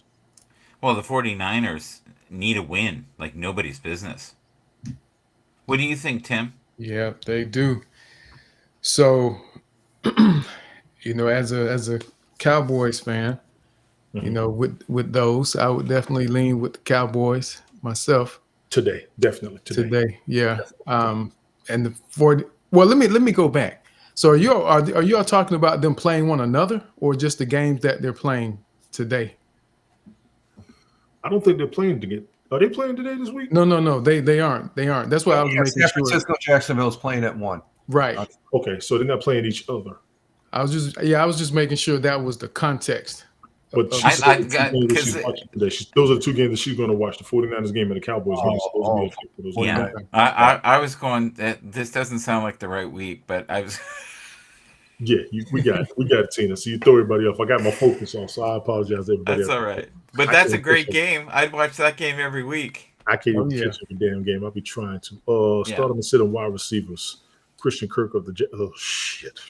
Yeah. The Jaguars against the 49ers. Oh my God. I would say yes, because I'm starting them in my other ESPN league. But I got him too. I got him on one of my leagues too. Then on the nonsensical, dude, it's a tough choice because I have Michael Pittman Jr., Terry McLaurin, DeAndre Hopkins, Christian Kirk, Adam Thielen. Like, who do I pick on this game? I mean, with that roster, I probably would have took Kirk. Because right now, like the only reason I wouldn't have taken Thielen 14.4, and I got 14.5. Out of all the people you got, the only reason I wouldn't have taken Thielen is because he was going up against the Bears. Yeah, Thielen got 10.2, and he was projected for 15.2. That's good for Thielen against the Bears on Carolina. but it's like I have Terry McLaurin, and then I have D-Hop. I mean, D-Hop's not getting the ball enough. I'll be here all day on that one. No. They're starting. They're going forward with Levis. I know, but still. Hey, I mean, anything can happen. I'm being optimistic. Not Brian, do you like Levis? His first game. I mean, he threw 3 touchdowns to D-Hop. I mean, like impressive. And then he had a pretty good showing against Pittsburgh, as tough as Pittsburgh was. Mm-hmm. Even though they lost, but he put up a good showing. Mm-hmm. Can you explain what D-Hop is to those who don't think it's a kangaroo? DeAndre Hopkins is the wide receiver for the Tennessee Titans, former Houston Texan, former Arizona Cardinal, now a Tennessee Titan. Yes, playing way above his abilities right now. I think he's doing great. The man has insane hands. The man's a beast. Yes, he's a beast. Yeah. I will start Christian Kirk against the 49ers, mainly because he's on the Jaguars. Christian Kirk used to also be on the Cardinals. He's on my watch list as one of the up-and-coming wide receivers because he's new to the league. Within 5 years, I say that on purpose. Watch him. You may want to keep your eyes on him as a wide receiver. That man's going to be a future. He's going to be one of the top 10 wide receivers in the NFL, in my opinion. DeAndre Hopkins, here we go against the Bucs. I got no question. Oh, I no problem. He's got some good stats. And Brian was just talking about it. Mike was just asking about it. Y'all go for it. Mm-hmm. Mike, you got more questions? Go ahead and ask him. No, because this will be a 5-hour broadcast if we continue what I'm doing. I'm glad you know. So I'm trying to be respectful. I'm trying to be respectful. You're doing 5, man. I'm just narrowing it down. Let's go for 8. I'm not going for 8. No. I do see starting. Where's Glick? Where's Glick? We'll break Glick's record. We'll go 10 hours. He should be asleep. I hope he's making money off of all them damn hours. Michael Pittman of the Colts. Brian, you just brought him up again. Michael Pittman of the Colts against the Patriots. How do you not start him? Would be my question. Yeah, because right now, Michael Pittman, even though it's like 2 minutes 30 seconds left in the fourth, he's projected for 8, but he's got 7, so he scored a touchdown. Yeah, Mm-hmm. Right. It's 10-6, fourth quarter, 2.2 minutes 30 seconds. I stand corrected. I stand corrected. He has right now, currently in this game, 7 receptions, 75 yards, 10.7 yards average, no touchdowns, but 11 targets. Gotcha. Game's almost over, 2.5 minutes. They throw the ball. They get the first. Nope, they got stopped. 1 yard shy. Gotcha. Appreciate it. 10-6, still Indiana. Thank you, sir. Tyler Lockett of the Seahawks over the Commanders. I'd start him. He was completely shut down last week. He was shut down, but him and DK Metcalf are going to be the saviors of the franchise with Geno Smith. If he doesn't connect to them, they're screwed. Yeah, but Washington's defense is still tough. Yes, they're not like ridiculously like awesome tough, but they are tough. They are a problem. I agree with that. Tim, your thoughts? Thank you. I think Jackson Smith and Jigba is getting more involved in the game, and that may play a factor with Tyler Lockett because Tyler Lockett hasn't been the same Lockett as he was of old here lately. So I think that's a concern and a risk with him. Do you think he still has it to play though? I think he does. I think he's probably become he's a possession receiver more so than he was a threat down the field previously. That's what I think. So I think he still has the ability to get open. So he was the possession receiver, and DK Metcalf was the deep threat. The deep threat, right? That's what tandem was. That's what makes them predictable. I agree with that 100%. He needs to be on a team like the Chiefs where they need him 6 times. That's it, a game. Would you say the Chiefs would be the only team he needs to go to with that same mentality? No, Okay. I'm just saying he has better skill sets than most of the players that they currently have. But you can't overwork him because he's old. Sorry. I hear you. I just think he still has it. He does. He does. Okay. Hi, Melanie. Tony, if you were in a fight now, you'd probably be great for what, a minute. Depends on who I'm fighting. Right. You could do rage mode for a minute. Right? You could go red for 1 minute. When you were younger, you could have went 5 minutes, maybe, right? That's what I'm saying.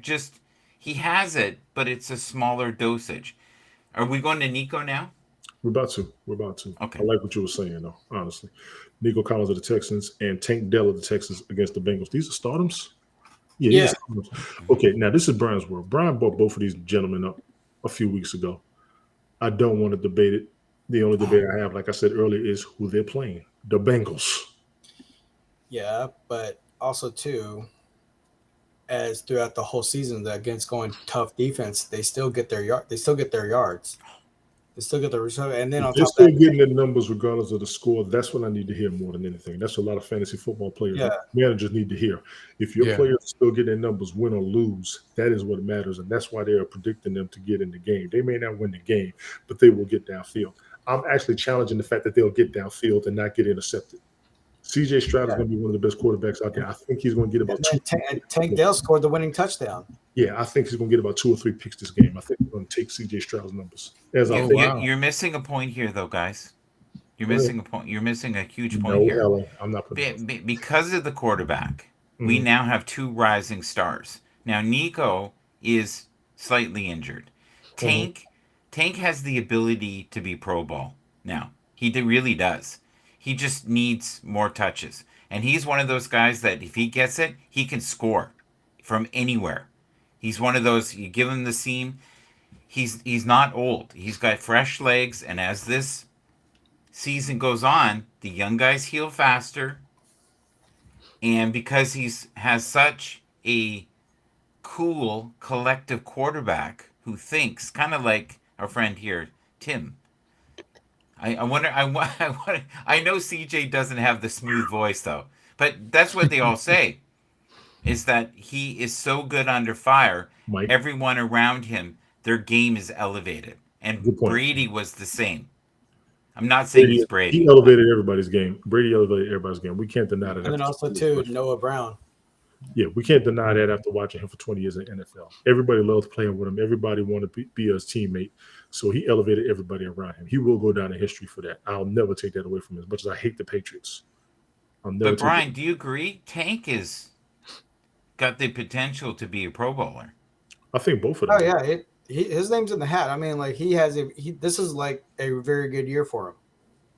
But nobody knew of these 2 players, and so many analysts are laughing, saying we didn't see it. We didn't see any of this. No one knew Tank Dell because he came from the University of Houston. And yes, I said it. What is that? What you doing a bear claw there? What was that? No, that's what we do. University of Houston. Oh, okay. I like bear claw donuts. So yeah, I mean, but yeah, Tank Dell's making a name for himself. Nico Collins, I mean, he's making a name for himself. I mean, that we're good. And then with the addition of Noah Brown and Dalton Schultz. Yeah, wide open. Dalton Schultz coming, like we got Dalton Schultz from the Cowboys. So. Dalton Schultz, I can't believe Dallas got rid of him. Dallas has lost their damn mind getting rid of him and Zeke. Lost their damn mind getting rid of both of them. I got nothing. As far as these 2 guys going against the Bengals, I think I picked the Bengals, but the verbiage there, there's 3 words: need to score. Need to score. These 2 guys, because of the matchup, they need to be utilized. If they're utilized and they connect, they're going to get some big fantasy point scores. You know what's crazy? Just like they did last week. Both of them got to hit the end zone one time apiece. That's it. Well, it depends on what happens with Cincinnati. That's the factor that we don't know right now. I think this has potential to be a good game, but need to score, and they're coming off of a bye. As far as that guy goes, there's the Bengals coming off a bye, but Bengals are going to be tough. They're getting tougher each week. So and just looking at the narrative there, but that need to score. They need to score. If they don't, then they're going to be crap, and you're going to be regretting starting either one. We could have done a show, guys, on this game. It is going to be. I'm telling you, it's going to be a great game to watch. There's 2 games we could do a show on. This one and the Chargers game too. All jokes aside, if you need a deeper option, Tim just brought him up. Smith and Jigma. Go ahead, Tim. Yeah, he's coming on. He's starting to get more targets. He's putting up a few more points. You know, he hasn't really been over 10 very often, but things are starting to turn for him, I believe. And it doesn't appear as though Tyler Lockett or DK Metcalf have been as explosive or as they aren't contributing on the same level that they were. And it may not even be their fault, but they're shifting a little bit, I think. And I have to agree. As a sleeper, I would even potentially I would definitely be okay having him on the roster, and I would be willing to consider him for sure. Exactly. No question. Even against the Commanders, I agree. Stidham's, Christian Watson of the Packers against the Steelers. The Packers against the Steelers. I hate to say it. I have no debate on this one. I have no debate. Christian Watson was also brought to my attention in the beginning of the season, and now the Green Bay Packers are falling apart. I can't debate this at all. Mm-hmm. Gentlemen? I agree. I agree. Rich, you good with that? Well, his projection is 6 points, and what he did last week was it's just against LA Rams. He had 4 points there, I guess, and he's got a projection above his average and stuff. But given they're going against Pittsburgh, like I said, I got Pittsburgh. They got a strong defensive, and I think Pittsburgh's going to be taking. They're going to be picking. There's going to be a couple quick pick sixes on that game, I think, with Pittsburgh. Gotcha. Mike had to step out for a bit, ladies and gentlemen. Not a problem. He'll probably be back when he gets a chance. We got to sit him. Brian, you got any disagreements on this? Sit him. Damn right. Zay Flowers of the Ravens against the Browns. This is Brian's man. They say sit him. Go for it. Tell me why we should not. I still start him. Tell me why we should not would be my question. You should not sit him simply because Lamar Jackson will find a way. Because if Mark Andrews is his Mark Andrews is his number one go-to, and then if he's occupied, Zay Flowers will definitely find a way to get open. Gotcha. Tim, what do you think? So it might be a slant. I mean, because they might have to use Zay Flowers like in a Wes Welker, Julian Edelman role, you know? Mm-hmm. Or what was the other guy? Danny Amendola. Use him in that type of role. I like that. A little bit of a slot receiver, if you will. Rich, you good with this? Shred you. Say against the Browns, set him. Gotcha. Start him.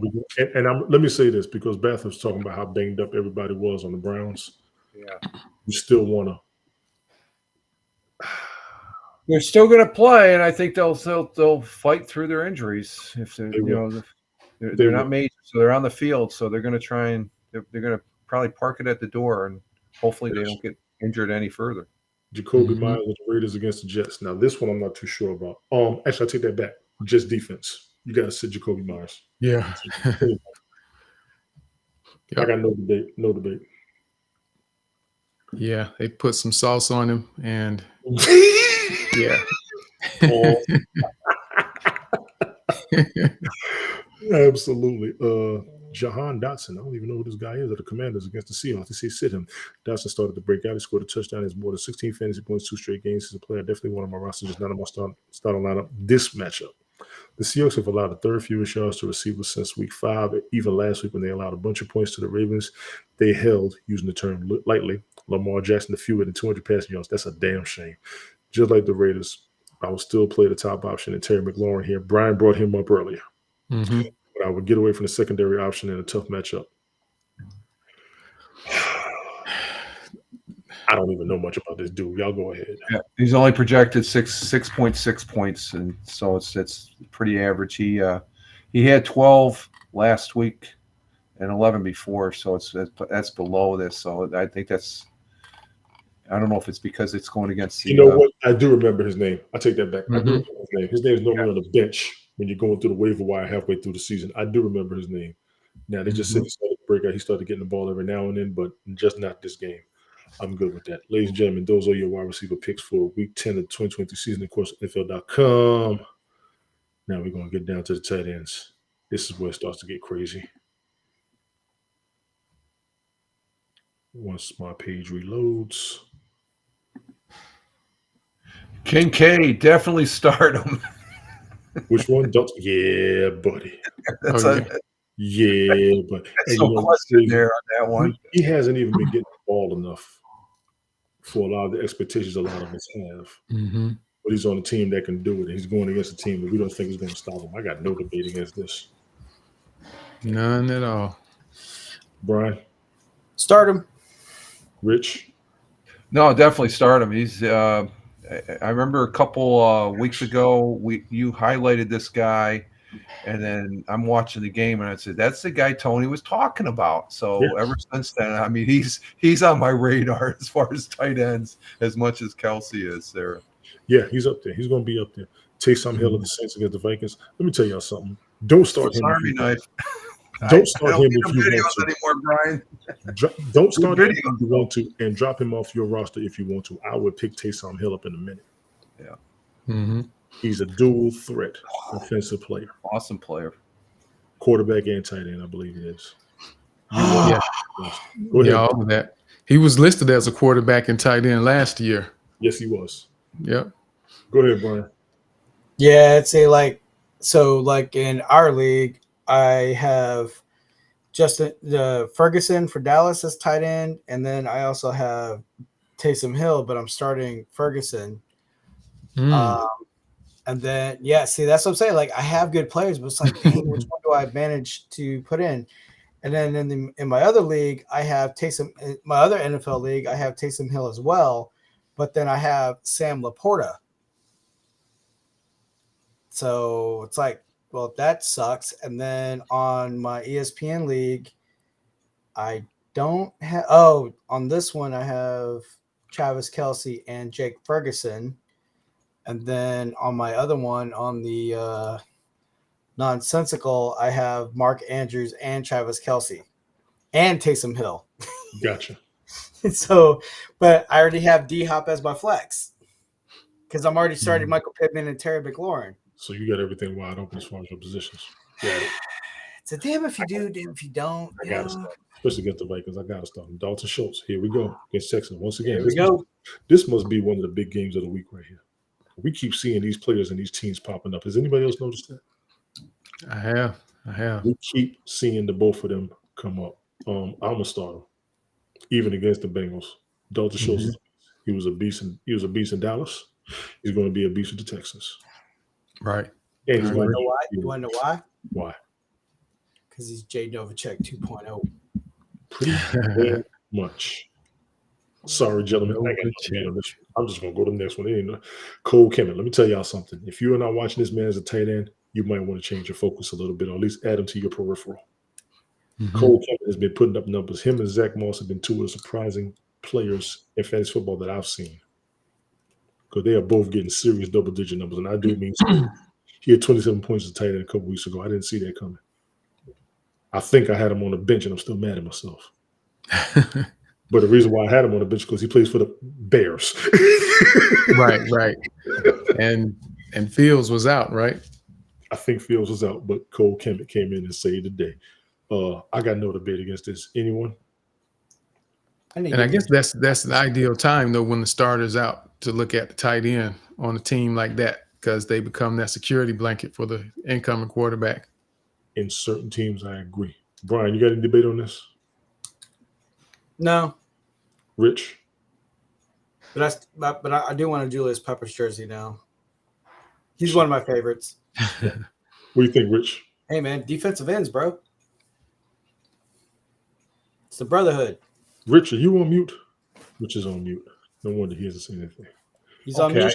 There I am. I was wondering. I decided I'm talking here, and they don't hear me. I'm gonna get on you and your equipment next season. Me and you and your equipment. Cole, he's projected lower than the previous individual there, Schultz. I was wanted to say about Schultz being Houston.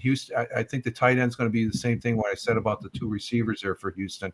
They need to score. If they don't score, they're going to be junk and stuff. So I don't know. It's a mixed bag. This guy, I guess, the game, the Bears, I don't think the tight end was that much of a factor and stuff, but I probably would have, that game, it was mostly field goals though on the game and stuff like that. So it's just the quarterback woes on the Panthers there. You got a first string that's not really, but it's his first year, so they're cutting him a break. The kid that did quarterback for the Bears, that's a story. Fourth string coming in, and he was able to handle it. But it was all field goals on that game. So. Gotcha. I guess this was what Ted called the toilet bowl. It's just like, if you had somebody better, maybe, I guess, to pick of a different game or something like that. But it's a Thursday night game, so you never know on the Thursday night games. You don't. Cade Otton of the Bucks against the Titans. If you need a streamer, Cade Otton, I've had a little bit of a focus on him on my watch list to come up when a couple of the other tight ends were acting up. He's quickly becoming a fan favorite of Bucs fans and my grandma. That's hilarious, by the way. That's hilarious. He had a potential breakout game last week, going for 70 yards, 2 scores, dropping 23 fantasy points. See, there you go. I think he was out there a little bit when Gronk was there. There was another tight end that the Bucs had. I forgot what his name was. He's with the Tech. Well, I don't know. He was with the Texans, but came from Alabama. I forgot his name. OJ Howard. Yeah. Was it OJ Howard or was it somebody else? Howard. OJ Howard was there before Gronk got there. There was another Cameron Brate. Cameron Brate was the one there before Gronk got there, but then they gave Gronk the starting position when he was our OJ Howard was the starter. I'm thinking about Cameron Brate. Brate, yeah, that's okay. Brate, Cameron Brate was the other tight end, but Cade Otton's coming in there, and I don't know where Brate is. OJ Howard, I do remember him. Like I said, he was there before Gronk got there, and then Gronk took over. Gronk kind of went there just to block.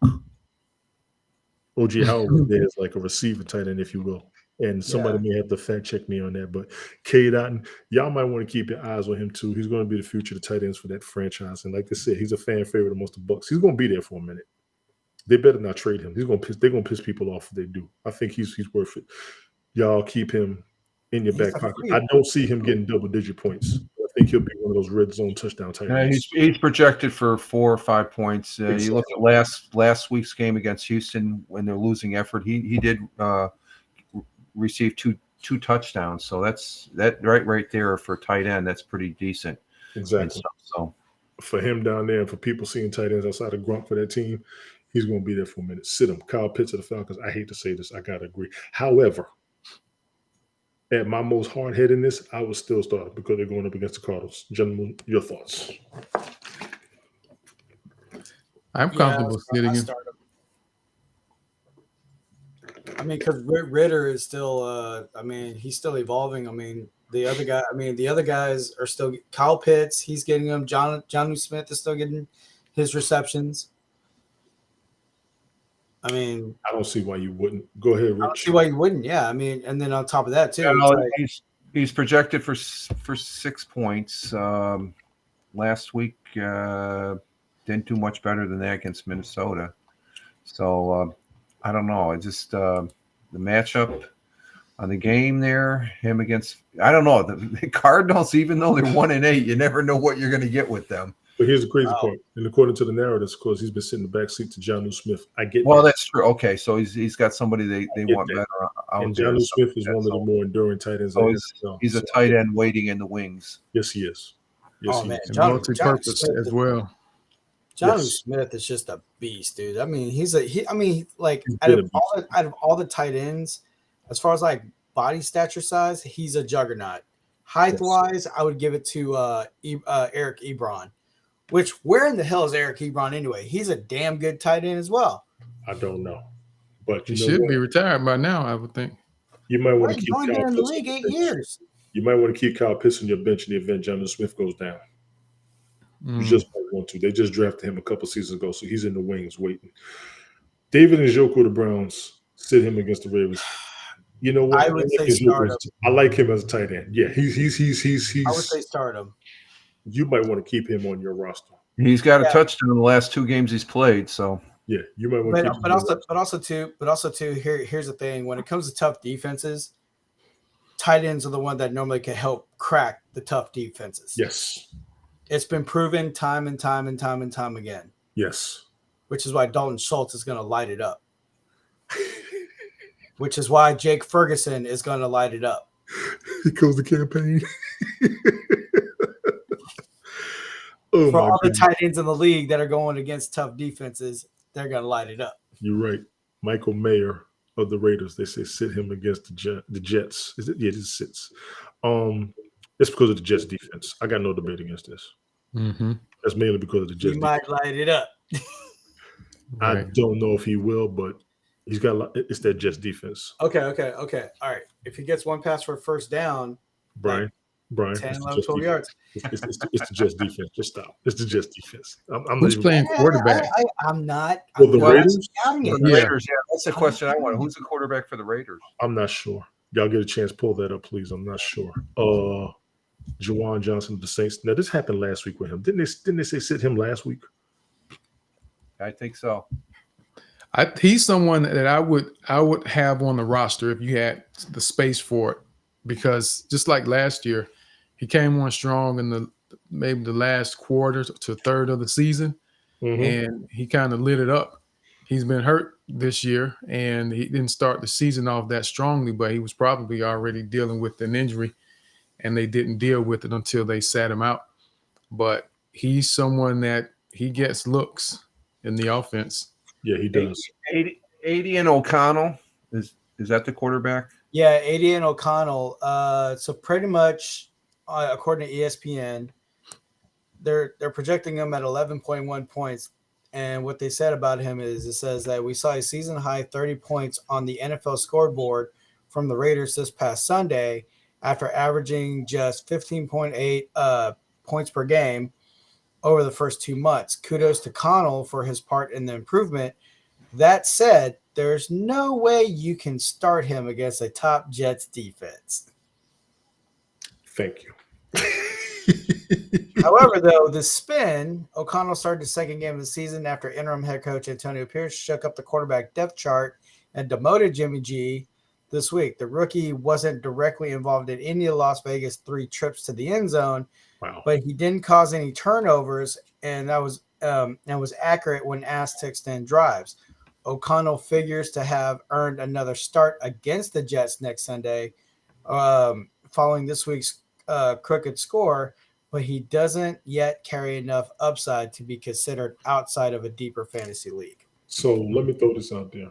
Based on what I said, you don't know who's QB in the Raiders, that's fine. Here's a tight end I think I need everybody to focus on. There was a team that rarely plays tight ends, or you rarely hear about their tight ends, but they're getting numbers, and I actually saw it on the Monday night game. The New York Jets tight end, Tyler Conklin. You might want to keep him on your watch list. I'm noticing he's getting the ball a little bit more. New York Jets tight ends don't normally get numbers. I actually saw a season where one of the tight ends got 1,000 yards. It confused the hell out of me. I'm like, when the hell did he get those yards? New York Jets tight ends normally don't get the ball. I don't get it. Keep your eyes on Conklin. See if I'm wrong. I don't recommend putting him on the roster. He did get the ball a couple times last game. They tried to give him a touchdown, and that would have blew my mind. I don't know where it came from, but that's just for me to everybody out there, something that I'm witnessing. Ladies and gentlemen, those are your tight end recommendations for Week 10, 2022 season, of course, NFL.com. I think we're about to go to defenses and kickers. Kickers. We've done defenses plenty of times. We talked about defenses all damn game, all damn broadcast. Let's go with the kickers. Young Ho Koo of the Falcons against the Cardinals. Yes. Somebody tell me why you won't, so I can tell you why you're wrong. Let me just save you a headache. The man is like within the top 6 top kickers of the league. Oh, exactly. Yeah. Exactly. If you don't trust anybody on the Falcons, trust the damn kicker. And what really pissed me off is when he kicked that 48-yarder against the Texans to win. That's what pissed me off about there the you guy. go. Yeah. Take the kicker. Nick Folk of the Tennessee Titans against the Bucs. Nick Folk has been around for a minute. Yeah. Right. He has been around longer than Luke. He's been trying to fix it. He's like part of the elite kickers. He's been Dallas. He's been the Jets. He's been Tennessee. I think he's been Carolina. But he's become a journeyman. I think he was a Patriot too. Yeah. Dude's all over the place. So that's just my thing. You want him. You want him. Brandon Aubrey, the Cowboys against Giants. Never heard of him, but he's on the Cowboys. He's going against the Giants. Take him.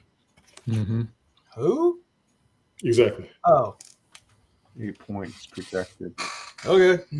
Yeah, he's a rookie. Looks like Ted's coming back in a second. Yep, he's a rookie. Tyler Bass of the Bills. Yes. Yeah. Yes. Gentlemen, he's solid. He's solid. No, just stop. Yes. Yeah. Yes. Sit him. Evan McPherson of the Bengals against Texans. I wouldn't. No. You know why? Because the Bengals are going to get to the other side of the 50. Yeah, They will get to the other side of the 50. Let's be clear. Both teams will make it to the opposing team's side of the field to at least get a field goal. Except for the next guy, the Giants are. It's screwed. They will make it to the other side of the field just to get to the field goal. Randy Bills, I wish that. Let me tell y'all something. unless he can get a 60-foot field goal, I wouldn't take him. No. I mean, 60-yard field goal, I wouldn't take him. Dallas Cowboys defense is no joke, and the Giants got no offense. Am I wrong? Oh, Randy Bullock is a giant. Yeah, no, sit him. No. That's, Exactly. after that one game, I don't have any faith in any kicker they put out there. Exactly. Chad Ryland of the Patriots never. I'm surprised he's not retired yet, as horrible as he is. You know what's crazy about this? I think he scored a couple. He kicked a couple field goals in this game. I think that the Patriots will get to the other side of the field. Yeah, at least within field goal range inside the field. I think the Patriots can do that. Even against the Colts, I think they can do that. We'll see as the game goes, though. I got nothing against. Cairo Santos, the Bears. We saw how that game went. I think the field goals won that damn game, didn't they? Yeah. That was all field goals as far as that goes. So those are pretty easy, honestly. Ladies and gentlemen, those are your kickers. Week 10, 2023 season, of course, NFL.com. I'm not going to do defense. We talked about it. Gentlemen, time for the filibuster because I know Ted's about to pop back up and Bathurst is due to get up in here and add some more of his spin to the mix. And we've got 25. Where do we stand ranking-wise, Rich? Let me bring those up. Let me bring that up. Hang on here. Brian, you're going to have to – I had a couple questions. I'll get it in the green room. But Ted's on location. I know it's like he's about to go into the game somewhere. At New York. Ted is on location. I got you, Rich. Are we in the green room right now? No. Oh, okay. Go for it, Rich. Go for it. Well, Tony, you won last week. I was tied with you. You had a good week. I still had a good week. I don't know how I'm doing it because it's either the first half or I do bad and I pick it up in the second half or vice versa. CBS came in second, but then you had Ted, Brian, and Michael all tying for the third spot. And Tim Fan had a bad week last week. Bad week. Ted, mute your mic real quick, bro. Go ahead, Rich. All right. And our overall, and Brian, I'm not going to give you 15 wins. So you need tell to him give again. You ain't getting over that easy. That wouldn't be fair to Tim Fan 40 and stuff. You would just zoom up the freaking thing. So, but overall, actually, Brian, you're doing pretty good without those picks. You're cranking up. I'm still holding up. CBS moved up. Ted moved up. Tony, you moved up a little bit as far as that game goes, and we'll see what happens in today's game because we're all pretty close as far as our picks, the overall wins and stuff like that. It's going to be some interesting games. Gotcha. Appreciate it, Rich. Ted's got two cameras on. I think he's being greedy with the broadcast. What are you doing? Oh, there we go. Whoa, look at this. This is nice. Our on-field correspondent, Ted Hicks. Ted, what you got, man? Oh, nothing much. I just want to let you guys know Malvern is up over the Freeport Red Ravens 6-0 in the Pee Wee League. It's a tough game. Comeback season though. It's the comeback season, and we're here to root them on. Gotcha. Appreciate it. Gentlemen, any closing thoughts to the week? Looks like a beautiful day out there in New York. Looks like New York in November. Freezing. Yeah, it's not bad. It's a little chilly, probably 30, 40 degrees and stuff like that. Gotcha. Tim, you got any closing thoughts for the week? I look forward to Dallas having a great game today and something to talk about next week, how great they played. What do you think the chances, Tim, that Dallas might lose to the Giants? You think that might be an upset there, or? I'm thinking they're pretty low chances. But this is in Dallas and stuff. I think Dallas is going to whoop up on the Giants and stuff. Yeah, I agree. They just have a way of surprising you, though, with Dallas. They can be so. Well, if they lose, it's because they did it to themselves, I guess, in this game. The way it's been, accident waiting to happen, and I hate to say it like that, but that's what Dallas is doing. They keep shooting themselves in the foot. We don't know what the hell's going on with them. Mm-hmm. We really don't. Brian, any closing thoughts to the week? It's going to be very interesting. I mean, now we're getting close to do or die, make a break for guys that want to go to the playoffs. I was trying to. No, Helen, you did help. I actually did change it. It did come out better, so thank you for that. Rich, any closing thoughts yourself? No, I just another good week of football. We got some good matches. Last Thursday, before watching it, and Ted dubbed it the toilet bowl, I would say, I'll half-ass watch it. I watched the whole game. It was just watching the quarterback and stuff from the younger players play and stuff like that on that aspect. Did it have any significance in it? No. Is there any significance in this week's games? It's all about the wild. They're going to be talking more and more. I see about the wild card hunt now, and because I think we have an idea who's going to be marching into their divisional wins and stuff like that. So the next several games are going to be talking more and more about the wild card. So that's something I'll be focusing on some of these matchups today. Gotcha. Tim, take this question for me, would you? What do you think about this? David Montgomery. Yeah, I saw that. I would go David Montgomery. I think I'm going to go with David Montgomery. We did talk about that earlier, and I want to say what's up to CKEP22. Appreciate you coming through. Ted, any closing thoughts for the week? Not at all. We're looking forward to another great day of football, and maybe we'll do a post-game show tonight. Maybe. I mean, we talk about it every week, but y'all don't never respond when I throw it out there. That's all I want. Mr. B is in the comments. Jojo was good. Nobody responds when I talk about we're going to do a show, and nobody pops up. So we'll see how it goes. Mr. B and I are going to, this week, hopefully, do a post-game show tonight on Belkins. We'll see. Dez, thank you for coming through. Jojo, I'm about to wind it down, man. It's been 2 hours. No disrespect. Gentlemen, I appreciate you all being here. Everybody check your rosters. You got about 17 minutes before the game starts. Check your rosters. I hope what we did helped out with the week. I hope it helps with your numbers. I hope it helps with your scores. I hope it helps with your records, honestly. Rich, appreciate you. Tim, plug yourself, please.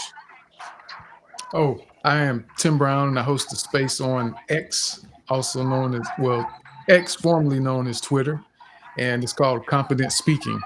And you can find me at Simply Tim TV on pretty much any of the platforms that I use, but X is the primary one that I use, and I do that space weekly. We have a lot of people from around the world coming to learn about confident speaking, becoming more confident and effective communicators, and that's the focus of the space. I got you, man. I appreciate you. My man Ted, Late Night Parents, way to follow the show, latenightparents.com. Ladies and gentlemen, I plug them every week. I've been plugging them for years. One of my main men up here live streaming, broadcasting. The first man ever asked me to co-host a podcast with him, and I do stay grateful. My man Brian, he's over there on Thailander _TX or TX Cattle. Brian, damn it. And Juggernaut. Thank you. And American, this Joker. I don't know what we're going to do with him sometimes, but that's the original co-host. I got to keep it fresh. I know. Thank you for being here. Fireman Rich, Morning Coffee on Twitch, Monday, Wednesday, and Fridays, 5:30 to 0600 Eastern Daylight Time in the mornings. Y'all check him out on Twitch. Thank you. You all for being here. Bathurst was in the house. Appreciate him for coming through, even with his craziness and his antics and him extended my. But he had to go walk the dog. Matter of fact, you better move your foot. I hope your dog don't see it as a treat and get you. Helen, thank you for coming through. Desi, thank you for coming through. Jojo, thank you for coming through. CKEP22, thank you for coming through. Melanie, thank you for coming through. Tina DeRosa, thank you for coming through. Who are you missing? I don't want to miss anybody. That's it. Ladies and gentlemen, go check your rosters. Game start in 15 minutes. Week 10, Season 2, Bell King Fantasy Football League. Week 10 of 2023 season in the NFL. Thank you all for being here. Catch y'all next week. Peace.